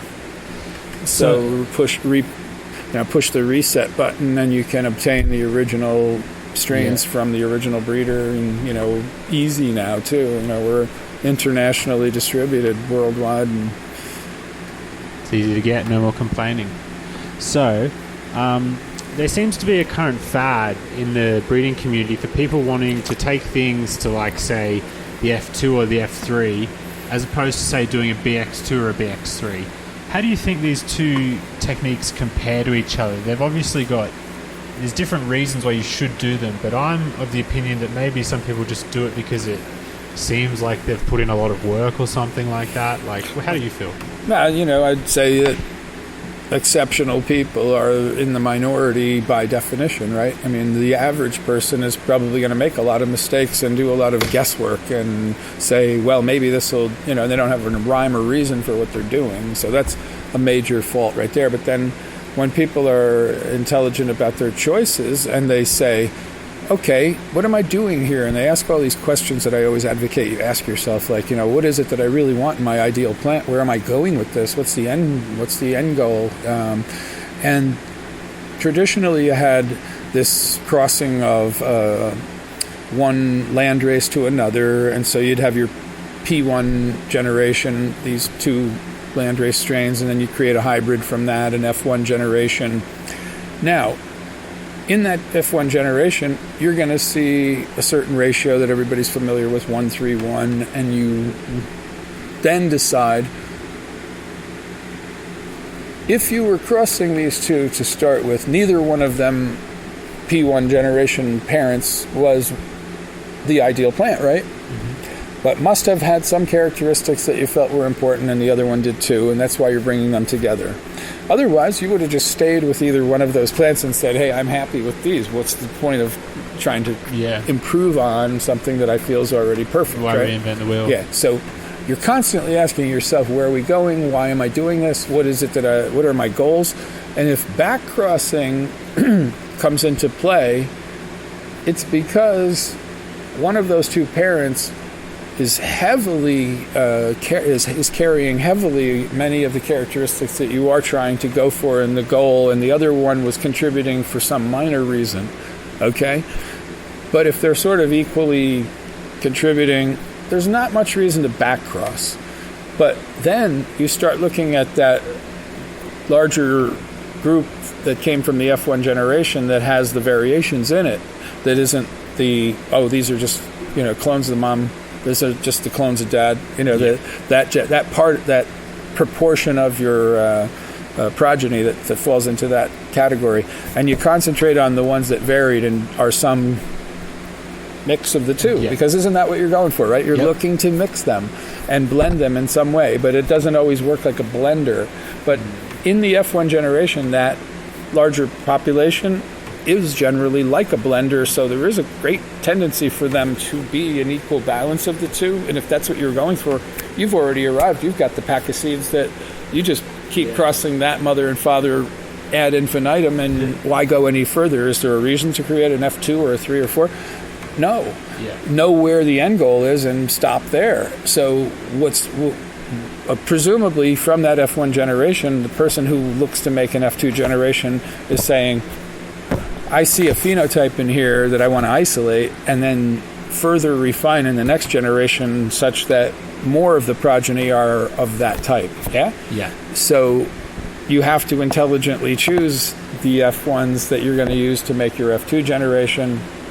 Maybe do it with several of the brothers and sisters so that you have a few different groups to try to see, now I'm starting to see a rhyme or a reason here, which ones actually do what I want to do. Then you intelligently choose from them how to make your F3 generation if that isn't where you really wanted to go yet. And then you're looking for stability. Are we starting to get now all the females are alike, and they all have the great qualities that I want, and those are the reasons to accept the challenge of going one more generation and trying to find the right mothers and fathers to give you that seed that you can throw in the ground and reliably say, I know what I'm going to get here every time, if that's your goal. Okay. But that's how an intelligent breeder goes about working toward creating a strain or getting a plant. And I think that listening to, going back, if you rewind through this and you see how starting from A and B, mother and father, blending them together and having a goal and asking yourself in each generation, am I getting there and what am I doing right or wrong, and adjusting for that, that's how each generation gets better. And if you don't get a better generation, you better go back and fix something, because there's no point moving on when you have an F3 generation that just is dismal compared to F2. You better go back in the F2 generation and either cross different brothers and sisters to get a better result, or realize that F2 is where you need to stop with this, and you may actually have created a seed strain that generation, when sold to the customer, is producing an amazing plant. However, if he tries to cross his females and males, he's going to get shit and need to buy back seeds. People in many other communities, not the cannabis community as much, or maybe not as vocally, have used that strategy, for all of history, basically. Sellers of seeds of all different types of flowers and so on, and vegetables and prized tomatoes or what have you. They want you to not be able to just make more of their seeds that they sold you. They want to come back, and they want you to come back for repeat business and that sort of thing. So that may have been a part of somebody's goal in a breeding program, right? So that might have been like, wow, this is great. Look at the result we're getting. The F2 generation is like, this is amazing plant, but when you cross the brothers and sisters, the F3 generation just falls apart. Perfect. Let's keep making F2s and selling those seeds. And you're good. Yeah, it's almost some Monsanto level stuff. So it smacks of Monsanto, but I'm just talking about every possibility. What could be possible, whether sounds morally just or nefarious or what, So, if we were to think about the epigenetics of seeds, you mentioned earlier that the soil we have now is much better than the soil we had before. How do you find the seeds of Cinderella, for example, are coming out now versus before? Do you see they're about the same germination ratio, or do you think that as our input ingredients have improved, so has the seed output quality? No, I don't think so. Because of a better nutritional program that they're on now, you think, is that what your question is? That they may have... We've got better soil, a better understanding of how soil works, and we build it more complete nowadays. I don't know. It's difficult to say. We had great germination rate back in the 90s with what I was doing then. And, I think when a seed is formed, it's formed. It's, it's going to be healthy. It may be larger. if it had more energy devoted to it while it was growing. Many times we see that, like when you just pollinate a few of the sort of pre-flowers on a veg plant and they end up growing a seed. It's oftentimes a big one, isn't it? Yeah. So when the plant has a lot of energy to be able to devote to it, the seed gets larger. So I would say if I start to notice like the seeds now that I'm making are bigger and darker and healthier than the ones I remember from back in the day, then I would say, yeah, that's right. I don't think it's to a degree that's noticeable, though. I haven't said to myself, wow, it's not like the old days. These are really much bigger and darker. I mean, I think I had healthy seeds then, Yeah. So would you consider doing a limited release kind of similar to how the original Apollo 13 was done? And if you did, would you do it in a similar way? Because there is a small trend in the breeding community for people to do very limited release batches, and consequently the cost per pack is sometimes astronomical, sometimes quite justifiable. How would you feel about doing it if you were to do it? Well, I think just doing something in a limited limited quantity so that you would have fewer of them to sell and drive demand and price up, and that's not how I would like to do things. If it were released in a small quantity, it's just because we only had this small quantity. We don't intend to do anything more with this. It was a side project, and I would tend to charge a low price for it or give it away as a freebie when people bought our other strains, And I guess that was the case with the Apollo 13? Kind of. Back in that time, I was giving them to Richard at Heaven Stairway, and he was sort of making those marketing decisions as to should I sell these or, and how many of them he had, and he decided to sell them. But there was only the one batch, and I didn't have more, so he sold out of whatever 500 seeds, and maybe 50 packs, and that was that. And so we recreated it this year, but I didn't want to, again, do it forever, but we made a lot more than the first time so that there's plenty available for everyone so they can really see what that was. But Apollo 11 was really the goal, and we'll make that as a reliably appearing on our menu all the time kind of strain. Great. But Apollo 13, for the moment, I think we made quite a good lot of it, and when it's gone, we won't immediately replace it, let's say. Yes, still semi-unique.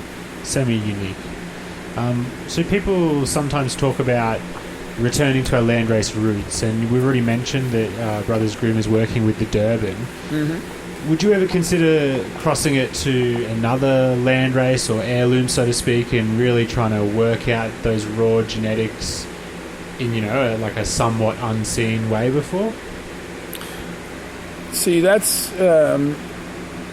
always on the table. I mean, when you feel like, hey, I've been thinking about a project, and it doesn't necessarily have to come from what we already have on our palette. I could be out on a trip somewhere and make a point of going to some place where I think I'm going to go out and do like a landrace seed expedition and come back with some cool stuff. And who knows, in our future, I'm an adventurous type of person. I'd like to probably do that one of these times. So, yeah, what would be wrong with that? I would only hesitate to do that if it was just like, to slap two things together. We don't do that. We always have some purpose, like a forethought of why are we crossing these two? What's the goal? And maybe at some point I go somewhere and I find something unique and interesting that I think like, oh, this would be a great project to cross this with whatever else, and then I'd do it. But, it'd have to be thought out a little bit. So, just from the way your brain works, it kind of, I get the feel that you were always intended to be a breeder. Was it the discovery of those seeds that really planted the seed in your mind to do the breeding? Was it like, these seeds are so amazing, I've got to breed them? Or were you always kind of peripherally thinking about the idea due to your dealings with SSSC? I think it was more a sense of preservation of the genetics for myself and not losing them. I kind of wanted to say, like, what if ever, I shut down and I want to be able to start up? I'd like to have seeds that could replace the clones I've been growing, or whatever. That was one emotion I had. And I just feel like growing the plants is one part of it, but seeing that progression of when you're crossing them and breeding them is fascinating, and to try to get handles on that and, learn how to control it. Like anything, I became an engineer, I think, because I was always curious about how does that work. I don't want to walk through the world and not know why it takes 5 seconds for the ball to fall from the 100-foot bridge or whatever, Yeah. I'd like to be able to work that out. So when I see all this coming together like building blocks, and, it gives me great joy and satisfaction to feel like I have some control over that.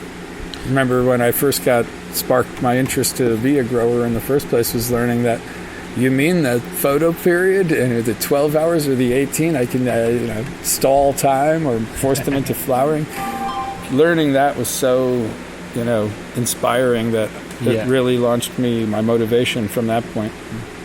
So were there ever any strains you smoked while you were in between the first and the current incarnation of Brothers Grimm, where you were smoking them and you just kind of thought, wow, like if I ever come back I want to work with that? Or maybe now, more so thinking back, you thought of a certain strain you had during the hiatus and thought, yeah, we need to work with that?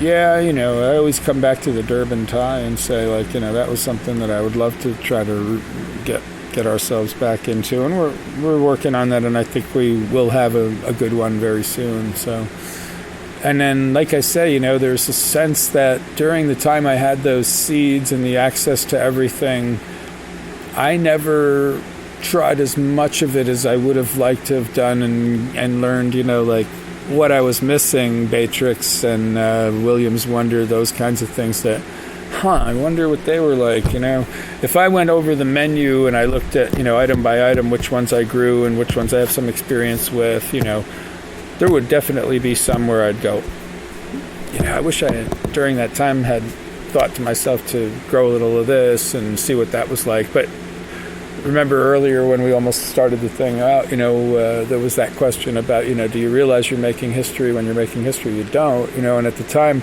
you're not really thinking like, well, one day this won't be here. I won't have it to try that other can, over there of seeds. And I just always thought, I'm messing around with this one and that one and that one. I'll get around to those ones someday. And then that someday never came, and the rug was kind of pulled out from under me, and I got married to a woman who wanted me to give up marijuana. So, yeah. So, let's talk about lab percentages, and more specifically, if you guys started getting numbers that were like, you trusted them, and they said like legitimately 15%, but you were really happy with the high and you swear it was killer, would you be happy to tell people those numbers? Like, are you of the belief that the numbers are really kind of not a true picture of what you're getting, or do you think that they are important in the current climate? I think the reliability of the labs is in question. I know that there's a motivation whenever you're in a business like that, and one of the biggest examples I could give you is Standard & Poor's and Moody's when they were evaluating stocks during the whole housing bubble. They were competing with each other for their customers' business, and so consequently they had to rate the stocks higher than they would have normally done if they didn't know that their competitor would have rated them high just to get the customer's business. There's certainly that going on right now. There are labs who are just bumping numbers more and more just to say, geez, where'd you get your test? And the guys talk to one another, and then everybody goes scrambling for that lab because they give the big numbers. Come on, I don't know. I don't believe the numbers. It's I don't think there's enough standardization and enough reliability to those numbers that anybody can really say much about it. Yeah. Maybe there are people who can do, but I don't think that those people are the ones that most people are listening to or working with. But if some group of scientists say that, okay, we've done all of the necessary testing and such to prove that this is true, then it's believable, but I don't think that everybody's using the right equipment or interpreting it properly. But if like I say, the right equipment and the right people who know how to use it are saying that we've calibrated all of this. This is the true number. We'll stand on this, for all time going forward. If you'll never find that we did this wrong. We got it right. Yeah. Great, but I don't see in the forms that people hand out, like, oh, here's the piece of paper that said, the results. Come on, a child could have created a software program that would kick those numbers out and make it look just the same as that piece of paper, right? Doesn't prove anything. Yeah. So I would like to see a lot more, proof of, is that number believable? Is that something that's a standard that everybody's using and everything else? I don't think we're there for that. Yeah. So and then there's the greed and the motivation to have a higher number than the next lab. So what do you think is the future of growing? If we were, say, to kind of break it down into components of, say, lighting technology, growing mediums and nutrients, genetics, what do you think will be the next big leap we make? It's probably pretty easy to say that the most recent leap has been in the lighting with the advent of the double-ended bulbs. Mm-hmm. Have you seen any kind of new prototype technology which has caught your eye? Nope. The lighting is the main thing, really. Because everything else is basically HVAC and soil and... What do we have? Drying racks. I don't know. I zone out and I miss some things. I don't know. What are we talking about? Yeah. The technology of in the soil, for sure. Yeah, I think soil technology, so to speak, has improved a lot. But then again, so is lighting. Yeah. No, there's so many. There's a lot of little subtle things, and I tend to just sort of make broad sweeps with my brush sometimes. Not always to great effect, but anyway. Okay. Today, what? Yeah. Stopping. Yeah. No, I was just going to say. We see a lot of news about the new skunk lines coming out. Mm-hmm. Do you guys have any plans to re-release any other old staples? And do you want to give us any more info on when we can expect to see these skunk varieties more available? When you say old staples, not necessarily our old staples. Yeah, not things that were just things. Going back to. Yeah. Well, it's all about. Back to the future a little bit with us, I guess. We'd like to go back to the roots and bring people the old original strains, reliable, consistent plants, that our seeds aren't all over the place and they are what we claim them to be and the descriptions are accurate and such. But going back to any particular crosses, it's not necessarily always in mind as to which ones they might be, but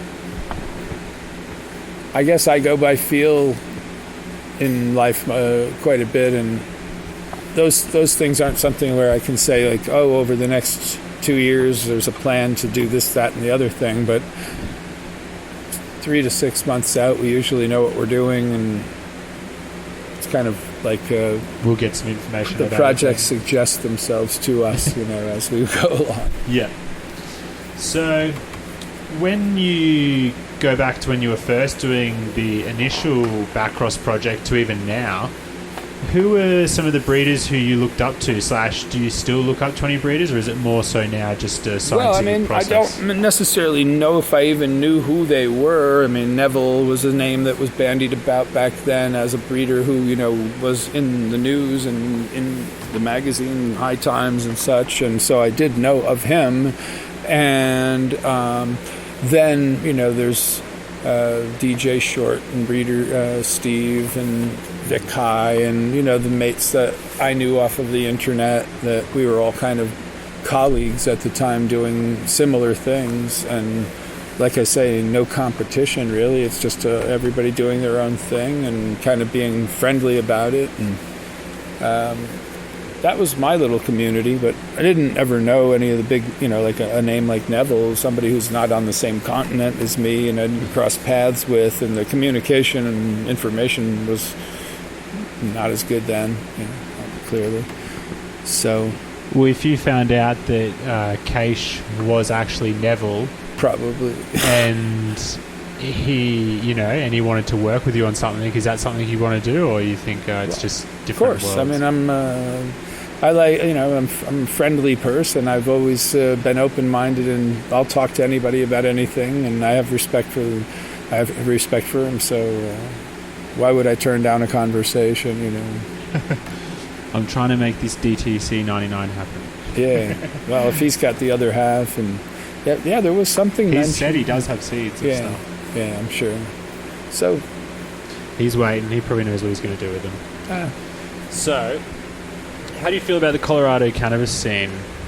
And specifically, do you think Colorado has it the best, or do you think maybe some other states have figured it out a little better than them? I don't have a lot of experience in the other states, and in Colorado, the cannabis scene is almost, Reed dab scene.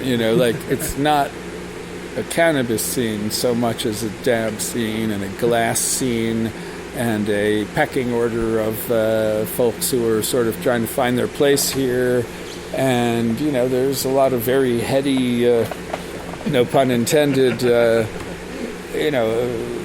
very heady atmosphere for them to, at a young age, come and have an exposure to so much freedom and an ability to be in a community like this where they may have had a dream of what it was going to be like before they got here and found that the reality wasn't quite what they thought it was going to be, and many turn around and have to go back where they came from.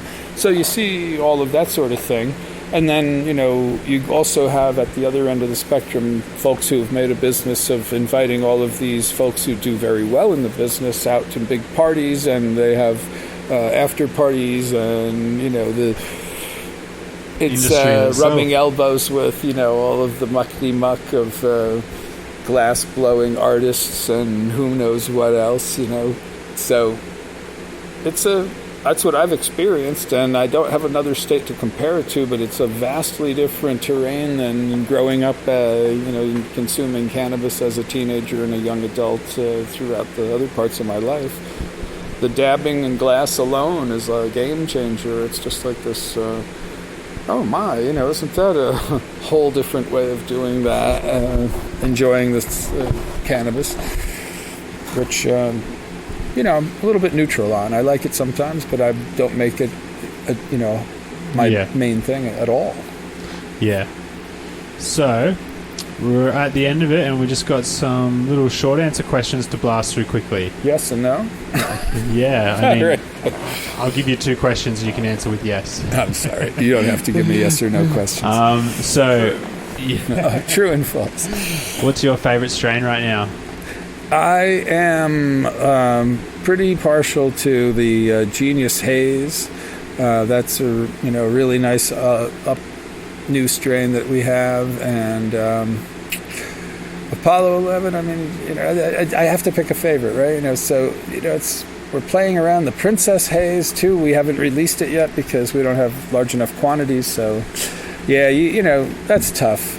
Sophie's choice, And what's one of your favourite strains from the past that's now lost, Oh, lost, huh? Well, it wasn't anything known to anybody else, but I grew, across from when I was working with SSSC that I just thought was, and Keish thought as well, when I shared it with them, I told them what I had done, and I'd taken that Durban tie and crossed it to a skunk number 1, and got these early maturing purple budded outdoor plants that were absolutely killer in both flavor and aroma and great potency.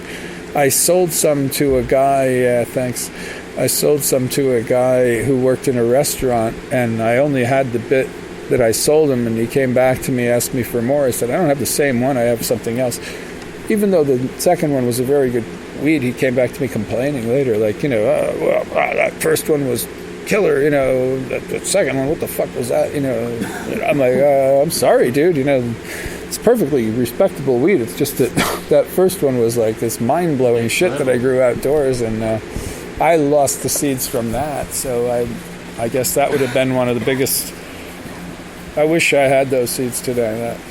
That was quite amazing. If you could go to one place geographically and one place in time to get seeds, where would you go? Wow. What a great question, huh? Whew. Man, back in time. Woo-wee. I guess, it would be thrilling, I guess, is go back and be in Vietnam with during the war, and Thailand or Cambodia or one of those places, and get, have some adventure that I don't get killed, right? But I have a bunch of really exciting moments where, the whole,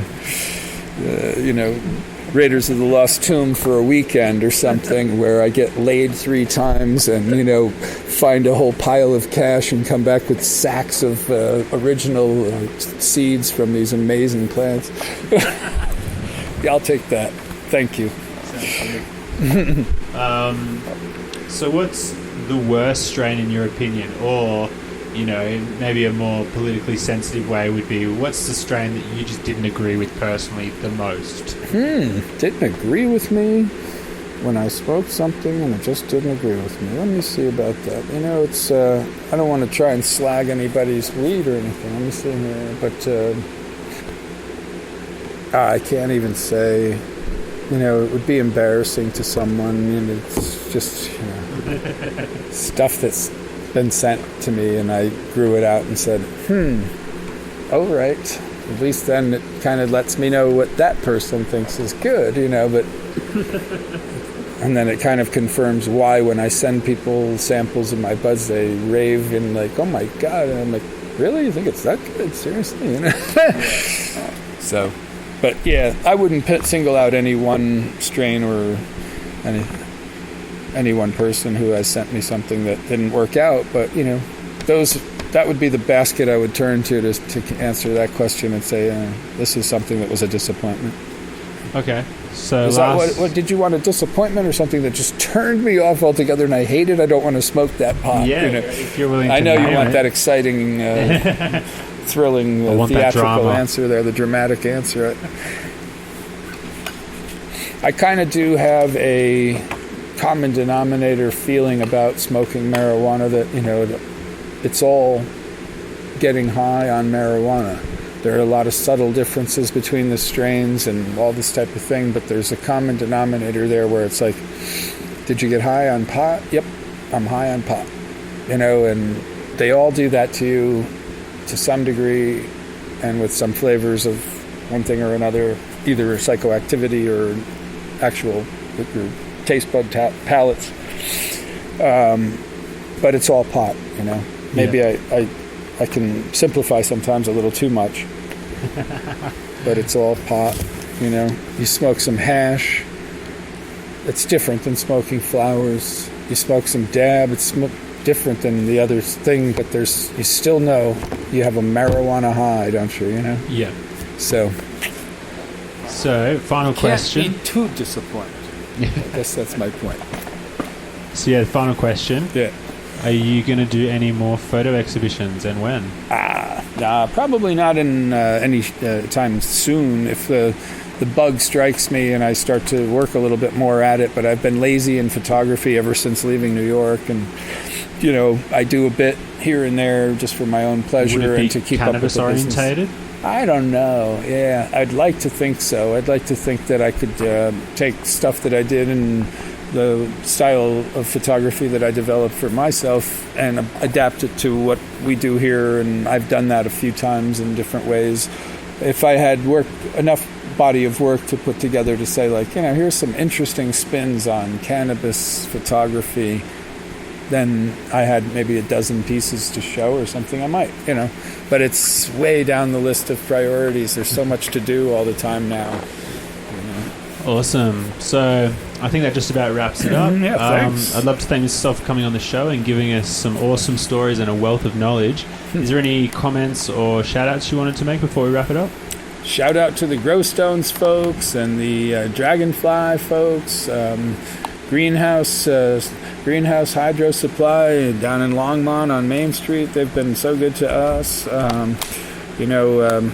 High Times, I guess I have to give a shout out to Danny Danko. He's been hanging in there with me and communicating with me recently. We're going to get some articles written about us in High Times, and some of my photography will appear in the magazine as well. So watch for that. Sweet. Yeah, thanks so again. much. Yeah, it was a great pleasure.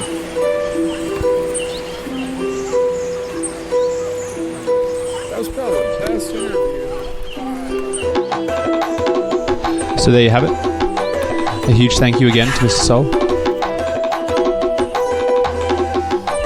Brothers Grimm. La la la la la la. Organic Gardening Solutions. 420 Australia. The Billy Shop. See you.